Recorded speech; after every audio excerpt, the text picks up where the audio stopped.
Thank you Rasel ভাই। এখন যে ঘটনাটা শেয়ার করব সেটা হচ্ছে আমার এক ফ্রেন্ডের ঘটনা। আসলে 2008 সালের পর থেকে ও আসলে পড়াশোনা তেমন কন্টিনিউ করতে পারেনি। ওর বাবা মারা যাওয়ার ফ্যামিলির সব ভার ওর উপরে চলে আসে। তো ওর বাবার একটা ব্যবসা ছিল, সেটা মানে কলকাতা থেকে জিনিসপত্র নিয়ে এসে বাংলাদেশে নিয়ে আসতো আর কি।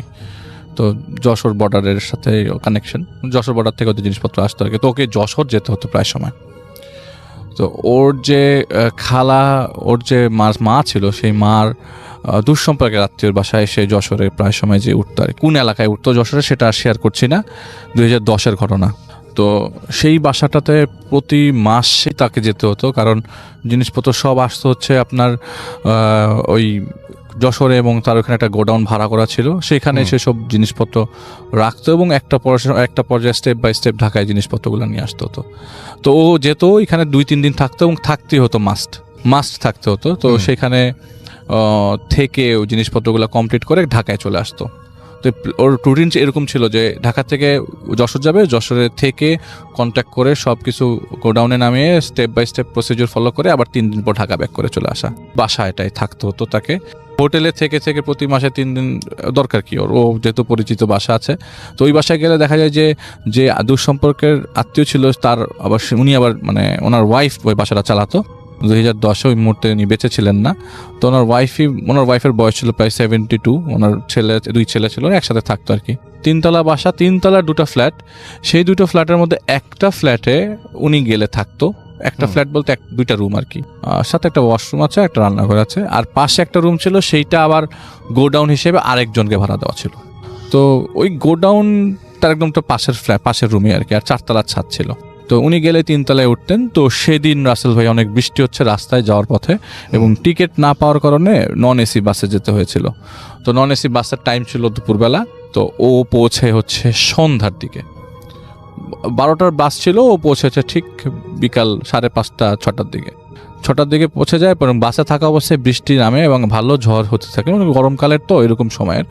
তো ভালো ঝড় হয়, ঝড়ের এক পর্যায়ে যখন সে বাস থেকে নামে তখনও বৃষ্টি হচ্ছে। তো একটা শেডে যে আশ্রয় নেয়। তো ওই মুহূর্তেও আকাশে মেঘ চমকাচ্ছিল এবং অন্ধকারই ছিল, প্রায় মেঘাচ্ছন্নই ছিল। তো সে রিক্সা করে, রাসেল আপনি ঘটনাটা শোনেন নাই আমার, এটা যেহেতু শোনেন নাই আপনাকে বলি একটু শুনতে। তো কি করে রিক্সা নিয়ে চলে যায় এলাকাতে, ওই এলাকাতে বাসায় যেয়ে ওঠে।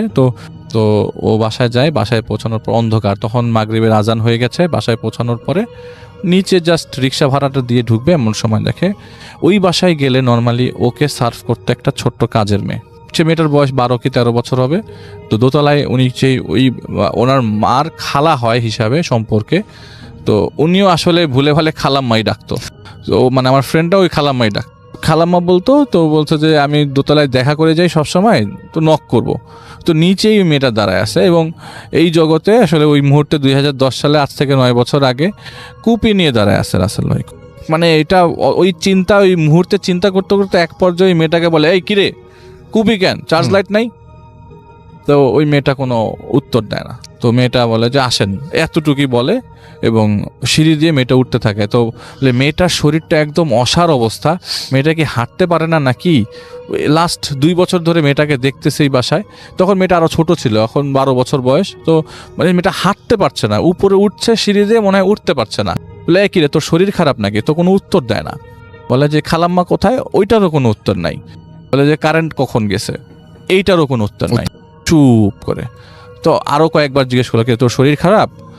একটা পর্যায়ে না পারতে এরকম একটা উত্তর আসে, না।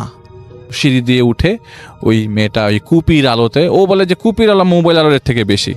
তো মোবাইলও আলো মানে ছেড়ে রাখছে ও, আর কুপির নিয়ে মেয়েটা ওকে 3তলায় উঠায় দেয়, ফ্ল্যাটে উঠাই দিয়ে ও মানে ওয়াশরুমে চলে যায়, কারণ অনেকক্ষণ ধরে বাসে ছিল, ওয়াশরুমে যাওয়া হয় নাই।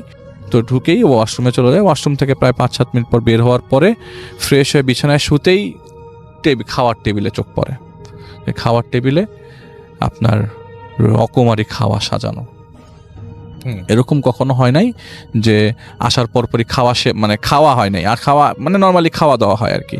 তো বাসায় ইলেকট্রিসিটি নেই, এত আয়োজন, টেবিল ভর্তি খাওয়া দাওয়া। তো যেহেতু ক্ষুধার্ত ছিল, মেয়েটা খাওয়াটাও রেখে গেছে মনে করে সবগুলা খাওয়া খায়, মোটামুটি খাওয়া খায়, সব খেতে পারে না, মানে বিরিয়ানি এই সেই। আর বাসায় এত এলাহি কাণ্ড, কিন্তু একটা মানুষের মুভমেন্ট দেখলাম না। ওই সময় তখন সন্ধ্যা 7টা 7:30 বাজে, ইলেকট্রিসিটি তখন নাই। তো ভাবছিল যে নিচে দোতলায় যে নক করবে, তো বলে যে না একটু রেস্ট নিয়ে কিছুক্ষণ পর, কারণ ওকে যেতে হবে ওর গোডাউনে। তো ও কি করলো যে 8টার দিকে বের হবে, একবারে একটু রেস্ট নিয়ে যাই, খাওয়া দাওয়া করে একটু রেস্ট নেয়, কারণ দুপুরের খাওয়া হয় নাই। আর জ্যামে ছিল অনেকক্ষণ, বেশ শরীর খারাপ, মানে এক্সস্টেড ছিল, প্রায় ঘন্টাখানেক ঘুমাতে 9টা বেজেছে রাত। ও প্ল্যান ছিল 8টায় বের হবে, কিন্তু তখন বাজে রাত 9টা। তো উপরে মানে উঠে দেখে যে ওই খাওয়া দাওয়া ওই জায়গায় ওইভাবেই পড়ে আছে। ও নিচে যায়, দোতলা নক করে, তো দোতলার থেকে কোনো সারা শব্দ নাই। তো নিচে নামতেই ওই ভাড়াটিয়া, ওই এতদিন ধরে আসতেছে, লাস্ট 2 বছর ধরে ওইখানে, মানে লোকজন দেখলেই বুঝে যায় না এটা এই বাসার মানুষ। তো ও দেখে যায় ভাড়াটিয়ারা নিচতলায় ঢুকতেছে, ও বের হয়ে যায়, আশেপাশের কাজকর্ম শেষ করে আবার রাত্রেবেলা ঠিক 10টায় ব্যাক করে। ওর প্রোডাক্ট চলে আসে ইন্ডিয়া থেকে, তো ওইগুলি দেখে চেক করে বাসায় আসে, 10টার দিকে ঢুকবে। আবারও দোতলা হয়ে যখন উপরে উঠতে যায়, তখন সে দোতলা আবার নক করে, কিন্তু দোতলাতে কোনো সারা শব্দ নাই, কোনো নকের কোনো রিপ্লাই নেই। প্রায় 2 মিনিট, একটা 1 মিনিটের মধ্যে নক করলে মোটামুটি মানুষজন দরজা খুলে ফেলে, হয়তো 2 মিনিট 3 মিনিট হয়ে যাচ্ছে, কোনো দরজা নক করে। তো একটা পর্যায়ে ফেড আপে উপরে উঠে যায়, মনে হয় কেউ নাই, হয়তো বা ভিতরে আসছে, হয়তো শুনতে পাচ্ছে না। তো 3 তলায় যায়, 3 তলায় রুমে ঢুকতে দেখে খাওয়া আবারও গোছানো, খাওয়া দাওয়া একদম টেবিল ভর্তি খাওয়া দাওয়া। তো চিন্তা করতে থাকে, এত ফাংশন, এত বড় ফাংশন, এত আরামের খাওয়া, এত মজার খাওয়া, তাহলে বাসায় তো চিৎকার চেঁচামেচি থাকার কথা। ওই মধ্যে ইলেকট্রিসিটি চলে এসছে, চিৎকার চেঁচামেচি থাকার কথা, কিন্তু কোনো চিৎকার, মানে কোনো মানুষজনই নাই, কিন্তু এত খাওয়া দাওয়া। ও খেয়ে ফেলে রাসেল ভাই। খাওয়া দাওয়া করার পরে ওর একটা পর্যায়ে তন্দ্রা চলে আসে, খেয়ে দিয়ে শুয়ে পড়ে। তো মোবাইল ফোন তখন যাবার যুগ, মোবাইল ফোন টিপার, মানে এখন যেরকম স্মার্টফোন, ওই সময় স্মার্টফোন ছিল না, যাওয়া ছিল মোবাইল ফোন, নকিয়া ছিল ওর একটা মোবাইল ফোন, নকিয়া। তো ইউজ করতে রাত্রে 12টা বাজে, তন্দ্রা আসার পর ঘুমায় যায়। হঠাৎ করে, এটা কিন্তু রাসেল ভাই দীর্ঘদিন যাবৎ প্ল্যান্ড কোনো ঘটনা না, এটা ওই দিন পৌঁছানোর পরের ঘটনা।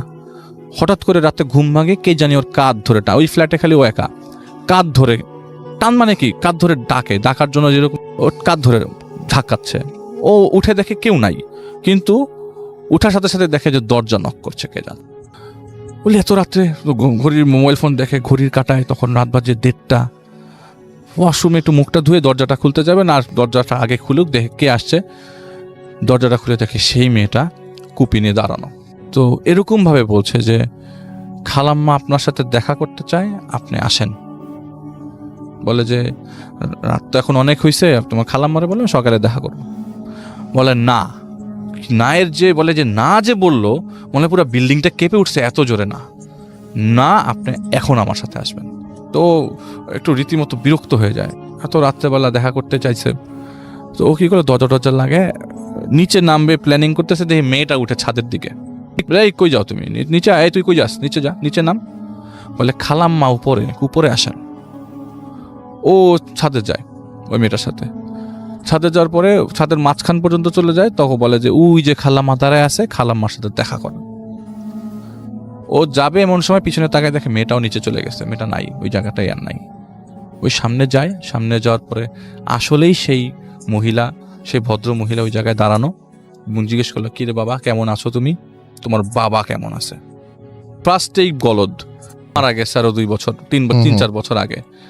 বাবা কেমন আছে, তোমার বাসার সবাই ভালো, তোমার মা ভালো? তো ও একটা পর্যায়ে স্টান্ড হয়ে যায়, কাহিনী কি, তোমার বাবা কেমন আছে? তোমার তো খালু বাসায় নাই, এই জন্য তোমাকে উপরে আসতে বললাম, আমি অনেকক্ষণ ধরে তার অপেক্ষা করতেছি। তো ও খুব ভরকে যায়। তো ও একটা পর্যায়ে মাথার ঘাম টাম ছুটতে থাকে। তো বলে যে আমি কনভারসেশনটা শেষ করার জন্য তাড়াতাড়ি উতলা হয়ে যাই, আমি নিচে নেমে যাব। তা আমি বলতে থাকি বারবার, খালাম্মা আমি এখন শুয়ে পড়ি, আমার সকালবেলা কাজ আছে, আমার মালগুলা তুলতে হবে ট্রাকে, ঢাকায় পাঠাবো, আমি চলে যাই নিচে।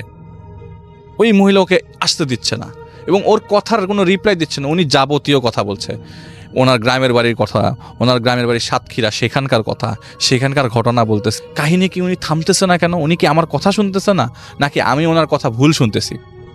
একটা পর্যায়ে বলে, তোমার আব্বাকে বইলো আমার কাছে দেখা করতে, আমি অনেক দিন যাবৎ তার জন্য অপেক্ষা করতেছি, আমি ওনার কাছ থেকে কিছু টাকা পয়সা পাই, এই জিনিসটা একটু আমার বাবাকে জানানো দরকার।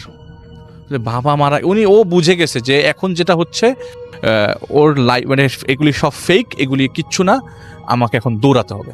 ও ও দৌড়ায় বাসার নিচে চলে যায়, নিচ থেকে রিক্সা নেয়, রাত্রে 1:30টার সময় একটা রিক্সা পায়, রিক্সা নিয়ে কোনো মতে ভয়, এখন রাত 1:30 মানে তখন ভয়, ডাকাতের ভয়, তখন আর এসবের ভয় না, প্যারানর্মাল ভয় না। রাত্রেবেলা অন্ধকার মফস্বল এরিয়াতে রাত্রে 1:30টায় উনি কোনো মতে ওনার গোডাউন পর্যন্ত যায়, দরজা অনেকক্ষণ ধাক্কানোর পরে ওনার গোডাউনের লোকজন খুলে উনি গোডাউনে দিন রাত কাটায়। পরের দিন সকালবেলা বাসায় যায়, কারণ ব্যাগ বাসায়, ওই ব্যাগের ভিতরে মানি ব্যাগ টানি ব্যাগ সব।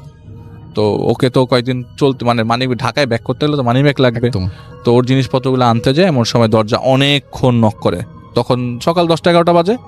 অনেকক্ষণ নক করার পরে পাশের ফ্ল্যাট থেকে এক লোক আসে, পাশের ফ্ল্যাট থেকে লোক এসে বলে যে কি ব্যাপার ভাই, আপনি দরজা নক করতেছেন কেন? বলে যে খালাম্মা কোথায়, খালাম্মার সাথে আমার একটু দেখা করা দরকার, কালকে রাত্রেবেলা ছাদে কথা হলো। ওই লোকটা তখন মাথা চুলকাইতেছে, ছাদে কথা হলো মানে কি? বলে খালাম্মার সাথে একটু দেখা করা দরকার, উনি রাত্রেবেলা কথা বললো, কি বললো বুঝি নাই, উল্টাপাল্টা, এখন একটু কথাবার্তা বলে যাই, দরজা নক করতেছে কেউ খুলতেছে না। বলে কি বলে না বলতে হবে, উনি তো 25 দিন আগে মারা গেছেন, ওনার ছেলেরা কয়দিন আগে ওনার কবর জিয়ারত করতে সাতক্ষীরায় গেছে। বলে ও তো মারা গেছে সাতক্ষীরাতে, ওনার ছেলেরা কয়দিন আগে আবার আপনি কবে আসেন? বলে আমি গতকালকে আসলে, আপনার আসার 2-3 দিন আগে ওই সাতক্ষীরাতে গেছে কবর জিয়ারত করার জন্য। মাথাটা তার আকাশটা ভেঙে পড়ে, বলে বলেন কি? আচ্ছা এই কাহিনী হয়েছে, তো উনি ওই দিন ব্যাগ ট্যাগ নিয়ে ওকে তার 2 দিন থাকতে হবে বছরে। রাসেল ভাই ও কি করে একটা হোটেলে ওঠে, খুব আহামরি না, খুব নর্মাল হোটেল, আমি বলে ফেলে সবাই হোটেলটার নাম চিনে যাবে।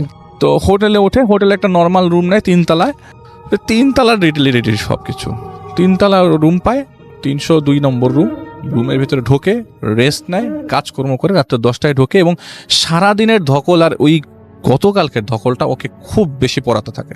ও মাথা খারাপ হয়ে যায়, করবো কি, এটা কেমনে সম্ভব? আমি রাতের বেলা তার সাথে কথা বললাম, জলজ্যান্ত মানুষটা আমার সামনে দাঁড়ায় কথা বলতেছে, অথচ এই মহিলাটা মারা গেছে 20-25 দিন আগে। আর ওর মাথা, ও সারাক্ষণ চিন্তা করতে করতে এক সময় ঘুমায় যায়, ঘুম ভাঙে, ইলেকট্রিসিটি নেই, সিগারেট ধরাবে, বারান্দায় যাবে, নর্মাল কোনো হোটেলের মতো এসিওয়ালা হোটেল না, নর্মাল হোটেল, বারান্দায় যাবে, বারান্দায় যাওয়ার সময় বিছানা থেকে পা ফালালো, পা ফালাতে দেখলো যে পায়ের মধ্যে কি জানি লাগছে, পাটা ভিজা। তো ও ওই ঘুমানোর সময় দেখে যে বিদ্যুৎ চমকাচ্ছিল, তো বৃষ্টি হয়েছে, তো জানালা দিয়ে পানি চুয়ে চুয়ে পড়ছে, পায়ের মধ্যে পা ভিজা। তো পানি আর অন্য কিছুর মধ্যে তফাৎ আছে, এটা কেমন পিছলা। ও মোবাইলের লাইট জ্বালে, এখন ওই রুম তোর জানা নাই কোন জায়গায় সুইচ, ওকে মোবাইলের লাইট জ্বালাই সুইচ খুঁজতে হচ্ছে, কারণ রেগুলার যে রুমের মধ্যে প্রতিদিন লাইট বন্ধ করে সে জানে পজিশনটা। তো হোটেল রুম এটা তো প্রথম গেছে, তো পা নামাতেই ও যখন মোবাইল ফোনের আলো ওই জায়গায় ফেলে, মোবাইল ফোনের আলো, স্ক্রিনের আলো ফেলতেই দেখে যে মানুষ পড়া, বোঝা যাচ্ছে না কি এটা। তো ভালো করে আলোটা ফেলে দেখে এই যে সেই মেয়েটা যে কুপি নিয়েছিল, ওই মেয়েটার একটা মাথা পড়ে আছে ফ্লোরের মধ্যে, আর শরীর টরীর কিছু না, যদি 2টা হাত সাথে রাখা, মাথার সাথে 2টা হাত রাখা। এইটা দেখার পর ও দরজা খুলে এখান থেকে নিচে নেমে যায়, দৌড়ায় নিচে নেমে যে লোকজন ডাকে, জড়সড়ো করে, পুরা হোটেল যে মানুষগুলা ঘুমন্ত সবাইকে জাগায়, কারণ এক রুমে ঘটনা ঘটছে, এক চিৎকারে সবাই উঠে গেছে। সবাই রুমে এসে দেখে কিচ্ছু নাই, লাইটটা জ্বালা নাই, কিচ্ছু নাই, নাথিং ওয়াজ দেয়ার, কোনো কিচ্ছু ছিল না। সবাই বলতেছে না এটা আপনার ঘুমের মধ্যে ভুল, অথবা এটা আপনি ঘুমের মধ্যে কোনো স্বপ্ন দেখছেন, অথবা আপনার বলে না রে ভাই, আমি পা দিয়ে ফিল করছি জিনিসটা, চুলের মধ্যে আমার পাড়া পড়ছে, আমি এর থেকে আপনাকে আর কীভাবে বুঝাবো। পরে ও হোটেল ছেড়ে দিয়ে ও গোডাউনে থেকে লাস্ট 2 দিন গোডাউনে থেকে। কিন্তু মজার বিষয়, সে যখন ওই বাসায় যায় আবারও ওই লোকের কাছে, এবার ওই জানে দরজা নক করছে ওই দরজায়, বলে যে ওনাদের বাসায় যে একটা কাজের মেয়ে ছিল, ওর এটা কিউরিয়াসিটি, কাজের ওই মেয়েটারই তো মাথা দেখলো, বলে ওই মেয়েটার কি হয়েছে, ওই মেয়েটা কোথায়, মেয়েটা থাকে না এখানে। ও বলে নাই যে মেয়েটার সাথে ওর দেখা হয়েছে, মেয়েটাই তো ওকে খাওয়া দাওয়া দিচ্ছে, এটা ওর মনে হচ্ছিল। বলে যে মেয়েটারই আসলে কি বলবো, আসলে মানুষ মারা গেলে ওই যে ভাগ্য দোষ বলে, মনে হয় যে ওর সমস্যা হয়ে গেছিল।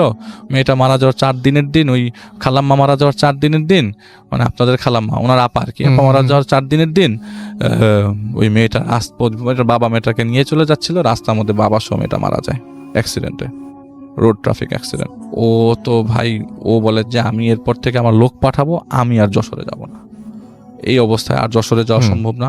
আর ওই কাটা জিনিসটা ওকে প্রচুর পোড়াতে থাকে। ওই দিন বাসা গোডাউনে চলে আসে, ঢাকায় আসতে পথে পুরো রাস্তায় সে দোয়া পড়তে পড়তে, যে মানুষ কখনো অতটা দোয়া টোয়ায় ছিল না, ও বলে দোয়া পড়তে পড়তে বাসায় আসে। বাসায় আসার পরে ও কাউকে না জেনে মানে জিনিসটা ওর মধ্যে থাকতে থাকতে অনেক দিন পোড়ায়। এবং যেটা সবচেয়ে ইম্পর্টেন্ট কথা, ও স্বপ্নে মেয়েটাকে প্রায়ই দেখতো।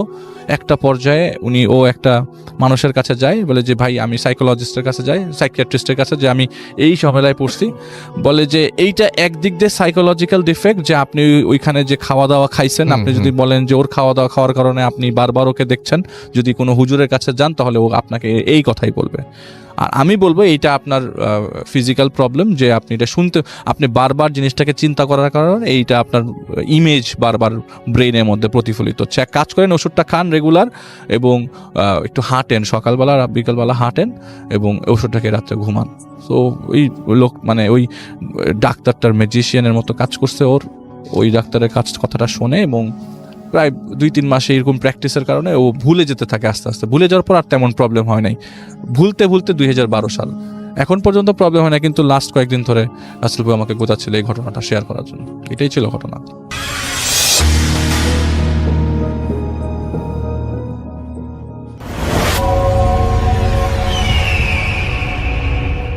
আসসালামু আলাইকুম লিসনার্স, সবাইকে আমন্ত্রণ জানাচ্ছি। আমি ডক্টর আলিফ। আশা করছি আপনারা সবাই ভালো আছেন, সুস্থ আছেন। এখন আমি শুরু করব একটি ঘটনা, যে ঘটনার আগ্রহ সবার মাঝে। তার নাম মেহেদি। তিনি যেই ঘটনা তার শেয়ার করছেন সেটা তার নানা ভাইয়ের সাথে ঘটে যাওয়া একটা বিচ্ছিন্ন ঘটনা।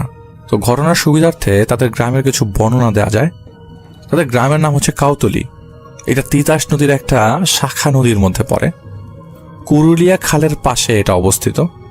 খালের অপর পাশে হচ্ছে ভাদুগড় নামের একটি গ্রাম। খালটা কাউতলির আর ভাদুগড়ের মাঝ দিয়ে গিয়ে মূল নদীর সাথে মিলেছে।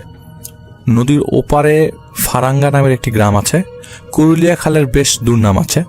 প্রতি বছর 3 থেকে 4 জন এই খালে মৃত্যুবরণ করে। যারা সিলেট বা চিটাগং গেছেন তারা সবাই দেখেছেন এই জায়গাটা, বাট মেবি খেয়াল করেন নাই কখনো। বিকজ জায়গাটা দেখে বোঝা যায় না যে এটা আসলে কতটা ভয়ানক। ঘটনা শুরু করা যাক। নানাভা যেভাবে বলেছিলেন ঠিক সেভাবেই চেষ্টা করা হলো।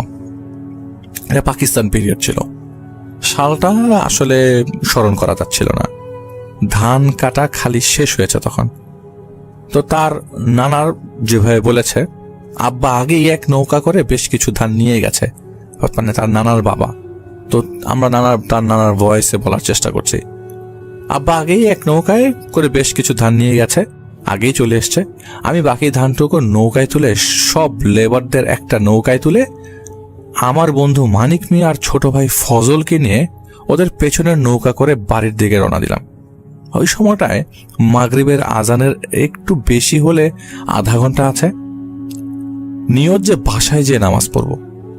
তখন কুরুলিয়ার খালে পানি আসে বেশ, তো বড় নৌকা সহজে যেতে পারবে। তিতাস নদী থেকে খালে নৌকা ঢোকার পর আমার কেমন জানি মনে হচ্ছিল যে নৌকার তলায় কিছুর সাথে মনে হয় ধাক্কা খাচ্ছিল। মানিককে বললাম যে নেমে দেখতো মাটিতে লাগতেছে কিনা, এমন তো হওয়ার কথা না। মানিক বলল, মজিদ, লক্ষণ বালানা, দুয়া পড়া শুরু কর। আমি ভয় পাচ্ছি ফজলকে নিয়ে। ও তো মাত্র 13 বছরের বাচ্চা। আমার কিছু হলে তো সমস্যা নাই, ওর কিছু হলে আব্বা আম্মাকে কি বলবো। দুয়া পড়তে পড়তে নৌকা রেল ব্রিজের সামনে এসে পড়ল। ওই তো কাউতলি বাজারের নৌকার ঘাট দেখা যাচ্ছে। ঘাটে আব্বা দাঁড়ানো। একটু সাহস পাচ্ছিলাম। মানিককে বললাম যে চালা নৌকা, আল্লাহ ভরসা, যা হওয়ার হবে। নৌকা রেল ব্রিজের ভেতর দিয়ে আসার সময় হঠাৎ পার থেকে আব্বা ডাকাডাকি শুরু করলো। কি জানি বলছিল, কিন্তু পরিষ্কার শোনা যাচ্ছিল না। পারে দেখলাম লোক জমে গেছে অনেক। আর নৌকার অর্ধেকের একটু বেশি পার হওয়া মাত্রই দেখলাম নৌকা কেমন যেন ঘোরা শুরু করলো। যেদিকটার মুখ করা ছিল অন্যদিকে ঘুরে যাচ্ছে। মানে কি? সাগরের যেমন পানির ঘূর্ণি দেখা যায়, ওয়ার্লপুল বলা যায়, সেরকম একটা ঘূর্ণিতে নৌকার সামনের অংশ ঢুকে যাচ্ছে। ফজল কান্না শুরু করে দিল। আমি আর মানিক দোয়া পড়ছি। পরে মানিক বলল, চল ফজলকে ঢিল মারি একটু দূরে, ও হালকা, ও বেঁচে যাবে, তারপর আমরা লাফ দিব। এইটাই প্ল্যান। ফজল তখন বেশ হ্যাংলা পাতলা ছিল, ওকে জোরে একটা ঢিল মারলাম যতটুকু শক্তিতে পাওয়া যায়।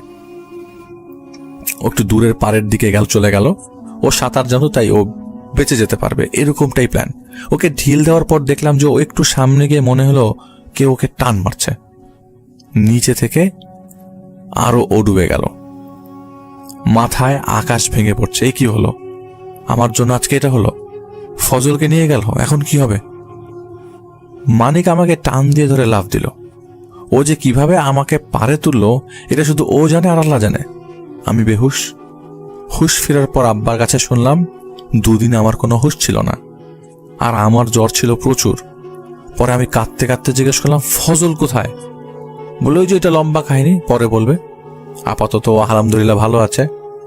আমার জ্বর কমার পর আমাকে আব্বা সব বলল। পারে সবাই দেখলো যে নৌকা তলিয়ে যাচ্ছে আর তোমরা ফজলকে ঢিল মারছো। ওইটা তোমাদের ভুল ছিল, ও বাচ্চা ছিল, তাই ওকে সুযোগ পেয়ে নিয়ে গেছিল। মানিক তোমাকে পারে তোলার পর যে জ্বর উঠেছে, এখনো তো ও বিছানায় আছে, উঠতে পারে নাই। ফজলকে নিয়ে গেছে, নৌকা নিয়ে গেছে। আমি আর তোমার মা ভেঙে পড়েছিলাম। আমি, তোমার চাচারা সহ গ্রামের আরো অনেকেই পানিতে নেমেছিলাম ওকে খোঁজার জন্য, কিন্তু পাইনি। না ওর কোনো চিহ্ন ছিল না, না নৌকার, কিছুই বুঝতে পারছিলাম না। আমি আর তোমার মা, আমরা দুজন নদীর পাড়ে সারা রাত কান্না করি, আল্লাহর কাছে মাফ চাই আমার ছেলেকে ফিরিয়ে দিক। ফজরের আজানের পর নৌকার ঘাটের দিকে পানিতে কেমন যেন একটা নাড়াচাড়া দেখা যাচ্ছিল। আমি ওইদিকে গিয়ে দেখি পানির ভেতর থেকে একটা কিছু বের হচ্ছে। পরে ভালো করে খেয়াল করে দেখি নৌকাটা ভেসে উঠেছে। নৌকায় সব ধান ছিল, আর নৌকার মাঝখানে ফজল বেহুশ অবস্থায় ছিল। ওর গায়ে ছিল জ্বর। ওকে হুজুররা ঝাড়ফুঁক করার পরও স্বাভাবিক হয়, কিন্তু ও অনেক ভয় পাইতো সবসময়। ভয়টা দূর হতে বেশ সময় লাগে। পরে ওর থেকে যা শোনা যায় তা অনেকটা এরকম। আমাকে যখন তোমরা ফালাই দিছিলে পানিতে, তখন পানিটা কেন জানি অস্বাভাবিক গরম ছিল। আমি যখন সাঁতার কাটতেছি তখন আমার মনে হইল একটা ঠান্ডা হাত আমার পা ধরে টান দিছে, কিন্তু বুঝে বুঝে ওঠার আগেই আমি পানিতে তলায় যাইতেছিলাম। তখন আমাকে একটা মেয়ের কণ্ঠ কইল, ভয় পাইস না, তোর কিচ্ছু হইব না। আমার আর কিচ্ছু মনে নাই। আমি যখন ঘুম থেকে উঠে দেখি আমি পানির নিচে, আর আশপাশে সবকিছু গোলা, শুধু একটা দূরে কিছু দেখা যাইতেছিল।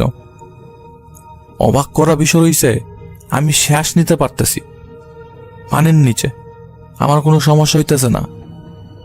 আমি তখন নৌকা থাইকা নাইমা একটু সামনে যাইয়া দেখতে পারলাম একটা মাইয়া পাথরের উপর বইসা আছে। ওর চুলগুলো অনেক লম্বা ছিল, পানিতে ভাসতেছিল।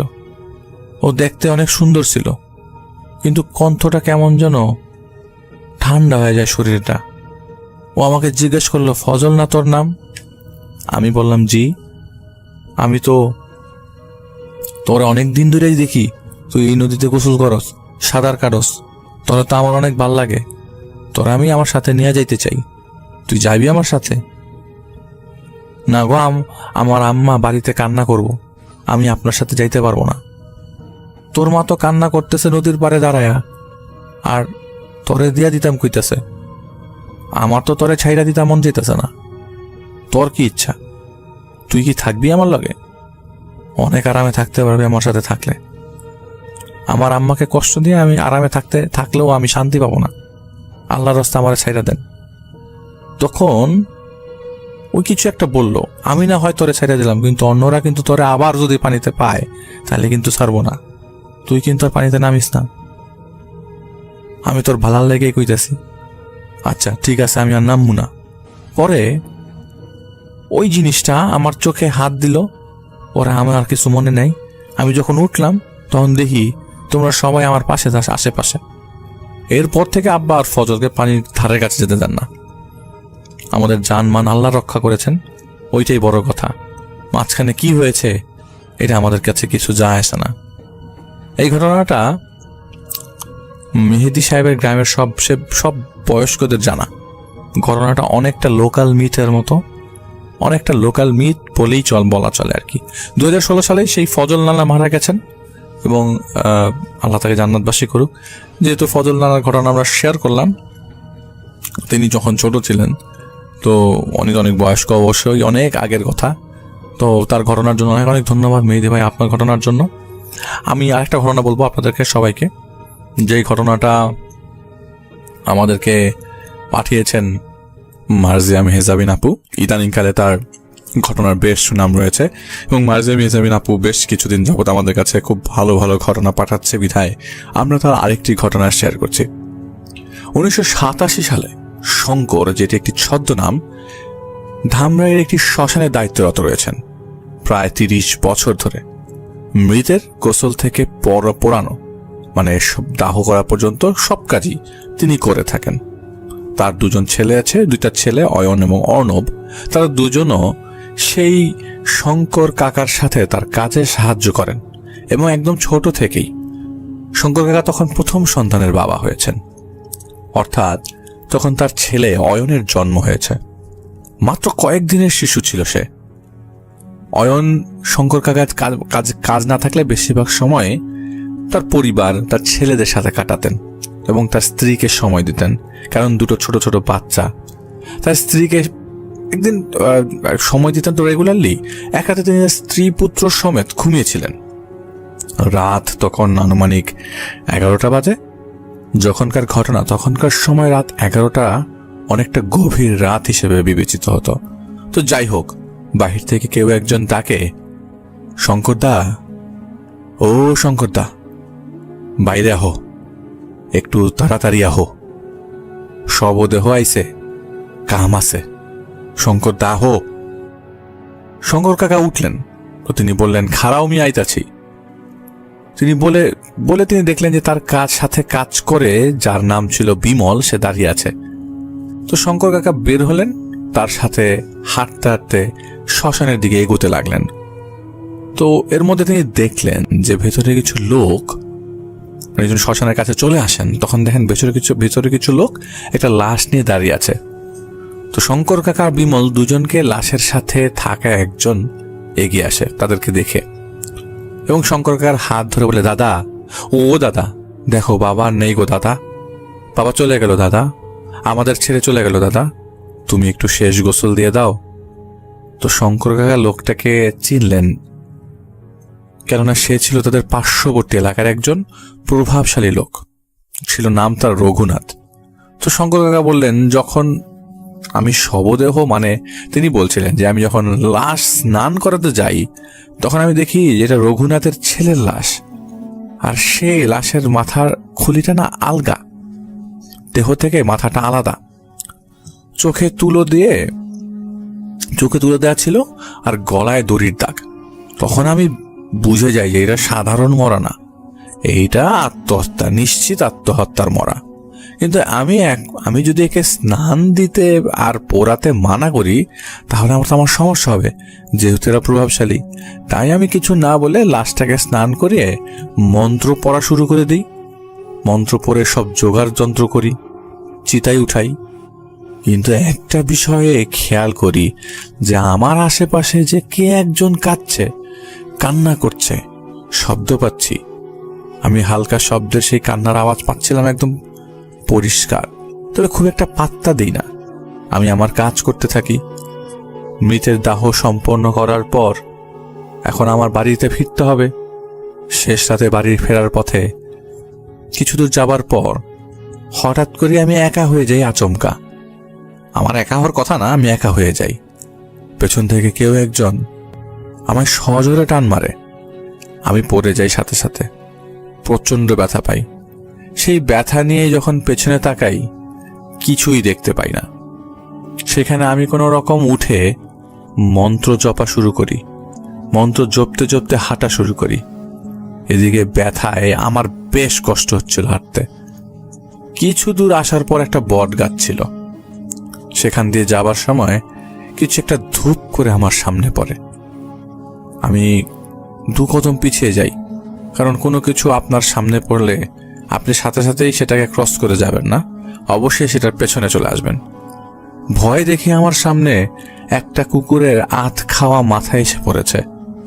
কি ব্যাপার, কি ভয়ঙ্কর ব্যাপার, আমি কি করব ভেবে পাচ্ছিলাম না। এদিকে শরীরটা আমার কেমন যেন লাগছিল। শুরু করে দিলাম মন্ত্র জপা। জপতে জপতে সেটার পাশ কাটিয়ে বাড়ির পথে যেতে লাগলাম। যা দেখছিলাম আর যেই পথ ধরে হাঁটছিলাম আমি কিছুই নিতে পারছিলাম না। আমি দেখছি আমার সামনে তিনটা রাস্তা, আর তিনটা রাস্তাই অচেনা। আমি মনে প্রাণে মন্ত্র জপ করছি, কিন্তু কিছুতেই কাজ হচ্ছে না। এই রাস্তা তো আমার পরিচিত, এখান থেকে বাসায় যেতে তো বেশ সময় লাগে না, কিন্তু এই রাস্তাগুলো এখন আমার কাছে অপরিচিত কেন? শেষে সাহস করে তৃতীয় রাস্তা ধরে হাঁটা দেই। সময় কয়টা বাজে আমার জানা ছিল না। আমি কেবল হেঁটেই যাচ্ছি।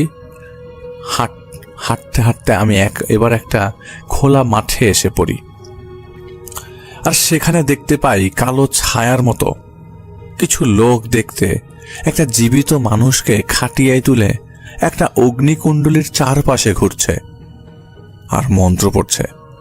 আর সেই লোকটা খাটিয়া থেকে নামার জন্য কাকুতি মিনতি করছে। তো কিছুক্ষণ পর তারা সবাই সেই লোকটাকে অগ্নিকুণ্ডের ভেতর ফেলে দেয়। দেওয়ার সময় লোকটা চিৎকার করতে থাকে, করতে করতে পুড়তে থাকে, ভৎস হয়ে যায় আমার চোখের সামনেই। আমি ভয়ে আতঙ্কে শুধু তাকিয়েই দেখে যাচ্ছিলাম, মন্ত্র জপছিলাম। এবার সেই লোকগুলো অনেকটা আমার দিকে এগিয়ে আসছিল। মনে হচ্ছিল এবার আমার টার্ন, আমাকেই ওরা আবারও সেই অগ্নিকুণ্ডে ফেলতে আর আমার দিকে এগিয়ে আসছে। আমি আবার হাঁটতে শুরু করবো কিনা বুঝতে পারছি না, তবে একটা পর্যায়ে আমি এসব চিন্তা না করে প্রাণপণে দৌড় দিই। কোথায় বা কোন দিকে দৌড় দিয়েছি আমি জানি না। হঠাৎ কিছু একটার সাথে সজোরে ধাক্কা খেলাম। মনে হলো এই ধাক্কাটা অনেকটা অচিন ধাক্কা। এই ধাক্কাটার জন্য আমি কোনোভাবেই আমি নিজেকে ধাক্কা খাওয়ার জন্য প্রস্তুত ছিলাম না। আমি যে ধাক্কা খাবো এটা কোনোভাবেই কোনো চান্সই ছিল না। আমি পড়ে গেলাম, উঠতে চেষ্টা করছিলাম। এমন সময় দেখি রঘুনাথের ছেলে আমার দিকে হাত বাড়িয়ে দিয়েছে আর বলছে, শঙ্কর কাকা, আমার হাত ধরে উঠে আসো। আমি জানি না আমার তখন কি করা উচিত। আমি শুধু বিড়বিড় করছিলাম, মন্ত্র জপছিলাম। আমি কখন জ্ঞান হারিয়েছি আমি বলতে পারি না। পরের দিন নাকি আমাকে খুঁজে পাওয়া যায় সেই শ্মশানে, এবং ওই ছেলের চিতার পাশেই আমি পড়েছিলাম। প্রায় 1 সপ্তাহ আমার অনেক তাপমাত্রা ছিল শরীরে, জ্বর ছিল। আমি সুস্থ হয়ে উঠি, মধ্যে কিছু হয়নি। বেশ অনেকগুলো বছর কেটে যায়। এর মধ্যে আমার ছোট ছেলেরও জন্ম হয়, আর 2 ছেলে ততদিন সাবালক হয়ে যায়। আমার বড় ছেলে অমিতকে বিয়ে দেওয়ার জন্য মেয়ে দেখতে শুরু করি। একটা সময় বিয়ে দিয়ে দিই, কিন্তু যেদিন আমার ছেলে বউকে বিয়ে করিয়ে বাড়ি নিয়ে আসি সেদিন একটা অদ্ভুত ঘটনা ঘটে যায় আমাদের সাথে। আমার ছেলের বউকে মাঝরাতে হঠাৎ পাওয়া যাচ্ছিল না। মাঝরাতে সবাই বের হয়ে পড়ি খোঁজার জন্য। অনেক খোঁজাখুঁজির পর তাকে আমরা সেই শ্মশানের ভেতর খুঁজে পাই। যদিও তখন শ্মশানের কার্যকর্ম খুব একটা নেই বললেই চলে, এত রাতে কেউ কাজ করে না এসব। সবাই মিলে বৌমাকে ধরাধরি করে বাড়ি নিয়ে আসি। মাথায় পানি দিয়ে জ্ঞান ফেরানোর চেষ্টা করা হয় এবং তাকে বিশ্রাম করতে দেওয়া হয়। সকালে বৌমা যখন একটু স্টেবল হয় তখন জিজ্ঞাসা করা হয় যে সে শ্মশানে কিভাবে গেল তো রাতে। তখন সে বলে, যখন তারা সবাই ঘুমিয়েছিল তখন ওই বৌমার ঘুম ভাঙে। সে দেখতে পায় অমিত তাকে বলছে যে একটু বাইরে আসো তো, কথা বলি। কিন্তু বৌমা বলে, না, আজকে তো কাল রাত্রি, কাল কথা হবে, তাছাড়া কেউ দেখলে কি মনে করবে। কিন্তু অমিত অনেক জোরাজুরি করে, অনুরোধ করে, বাইরে আসো, কথা বলবো। তো একটা পর্যায়ে সে রাজি হয়ে যায়। সে যখন বাইরে যায় অমিত তাকে নিয়ে হাঁটছিল আর কথা বলছিল। হাঁটতে হাঁটতে একটা সময় তারা শ্মশানের সামনে চলে যায়। তো তখন বৌমা স্পষ্ট দেখতে পায় একটা ছেলে শ্মশানের ভেতর দাঁড়িয়ে আছে। সে দেখতে পায় সেই ছেলেটার চোখে গুজে দেওয়া, তুলো দেওয়া, গলায় একটা দাগ আছে যা বেশ লাল হয়ে আছে। এক কথায় বোঝা যাচ্ছে যে এই ছেলেটাকে মনে হয় কোনোভাবেই আইনিভাবে পোস্টমর্টেম করার পরেই ঠিক যেমন লাগে দেখতে ঠিক তেমন দেখাচ্ছিল। মাথার চারপাশ বেয়ে তখনও ওই ছেলেটার রক্ত ঘাড় বেয়ে পড়ছিল। বোমা বেশ ভয় পেয়ে যায়। অমিতের দিকে তাকায়, বলে, অমিত দেখো এটা কি?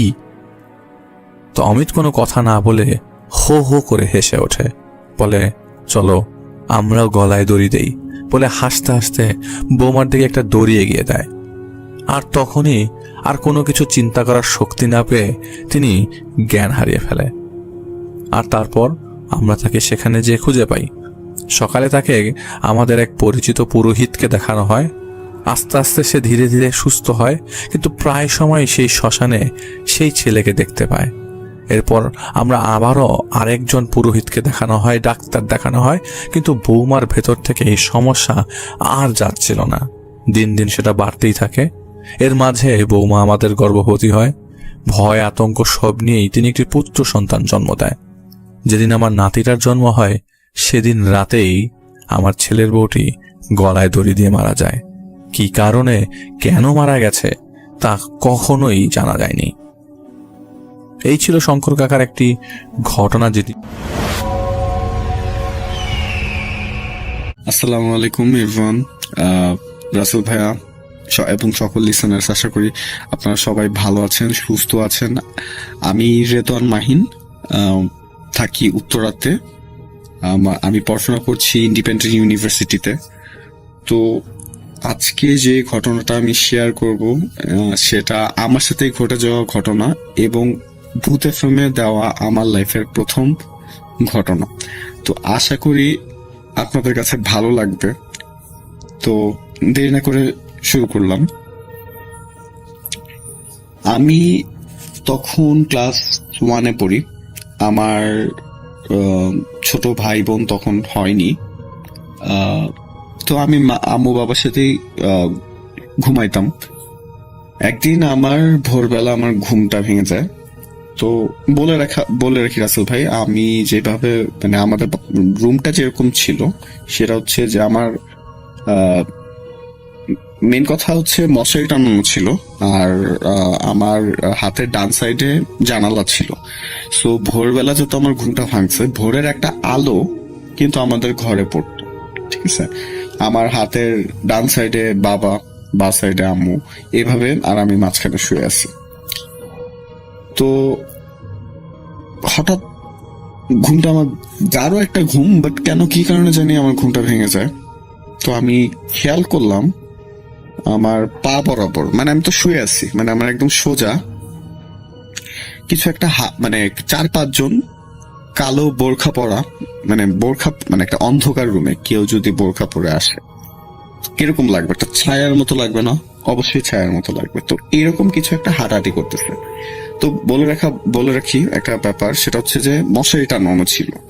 তো ফ্যানও ছাড়া মশারিও দুলতেছে। তো আমি না ছোটবেলায় তখন মানে বুঝতেছিলাম না জিনিসটা আসলে কি, কারণ তখন ভালো মন্দ, ভূত জিন এগুলা বুঝার বয়সও না, স্বাভাবিক। তো আমি আর আম্মু বাবা পাশে, আমি এত ভয়ও পাচ্ছিলাম না, একটু হইলেও সাহসী ছিলাম। তো যখন মশারিও দুলতেছে, আবার লাগতেছে বাহিরেও কিছু একটা, তো আমি একটু কনফিউজ ছিলাম রাসেল ভাই। তো আমি ভাবলাম যে না, একটা কাজ করি, লেট মি চেক, আমি গিয়ে দেখি, একটু কাছে গিয়ে দেখি যে জিনিসটা কি। সাহস আমার লাইক একটু বেশি ছিল। আমি উঠে বসলাম। তো হামাগুড়ি পজিশনে আস্তে আস্তে যাওয়া শুরু করলাম, একটু একটু একটু একটু করে একদম মশারির কাছে গেছি। কাছে গিয়ে উকি দিলাম। তো দেখলাম যে যেই 5-6 জন হাঁটাহাঁটি করতেছে, ওরা আস্তে আস্তে আমাদের রুম থেকে বের হইতে হইতে হইতে ডাইনিং এর দিকে চলে যাচ্ছে। মানে আমি যতটা তাদের কাছে আসার ট্রাই করতেছি, তারা ততটা পিছে চলে যাচ্ছে, পিছে আমাদের রুম থেকে বের হয়ে যাচ্ছে। তো এখন বের হইতে অন্ধকারের সাথে মিলে গেছে রাসেল ভাই। তো এখন অন্ধকারের সাথে মিলে যাওয়ার পর আমি আর জিনিসটা সিরিয়াসলি নেইনি। আমার কাছে লাগতেছে যে আমি তো তাইলে কিছুই দেখলাম না, তাইলে মনে হয় মশারি দুলতেছিল, মানে তেমন কিছু না। তো আমি তেমন তার ভয় পাইনি। তা আমি করলাম কি, সুন্দর করে আবার হামাগুড়ি দিয়ে দিয়ে আমি আমার আম্মু বাবার মাঝখানে এসে ঘুমায় পড়ছি। বিশ্বাস করেন রাসেল ভাই, মানে আমি এটাকে ক্লাস 7 অব্দি একটা স্বপ্নের মতো বা একটা কিছুই দেখি নাই এরকমই ভাবতাম, যে কি দেখছি এটা, এরকম কি হয় নাকি আদৌ আদৌ এরকম তো হয় না। তো আমি জিনিসটা ভাবতাম যে না, এটা তেমন কিছুই না, এটা হয়তো এমনি মনের ভুল ছিল। তো ক্লাস 7 ওঠার পর একটা দিনে মানে একটা কাহিনী হয়, যেটা আমার বিশ্বাস করতে পরে আমার বাধ্য করে। সেটা হচ্ছে যে আমার ক্লাস 7-এ যখন উঠলাম, আমার একটা ফ্রেন্ড শৌখিন, তো সে আমাকে বলতেছে যে মাহিন মাহিন আজকে না আমি ভূত দেখছি। তখন আমি এটা শুনে একটু হাসে দিছি যে এই কি বলতেছিস তুই। তখন সে বলতেছে না সত্যি। তো আমি বললাম, আচ্ছা ঠিক আছে, তুই আমাকে টিফিন টাইমে বলিস, এখন তো ক্লাস চলতেছে, টিফিন টাইমে বলিস। তো আচ্ছা ঠিক আছে। তো টিফিন টাইম হইলো, তো সে আমাকে বলতেছে যে কাহিনীটা শুনবি, কি হয়েছে। তা আমি বললাম হ্যাঁ বল। তো সে বলতেছে যে দোস্ত, আমি ঘুমায় আছি, তো হুট করে আমার ঘুমটা ভেঙে যায় অ্যারাউন্ড 3-4টার দিকে। আমার ঠিক টাইমটা খেয়াল নাই। তো আমি দেখলাম যে আমার দরজার মানে আমার রুমের ঢুকার যে দরজাটা, ওই দরজাটার সামনে একটা কালো ছায়ার মতো কেউ দাঁড়ায় আছে।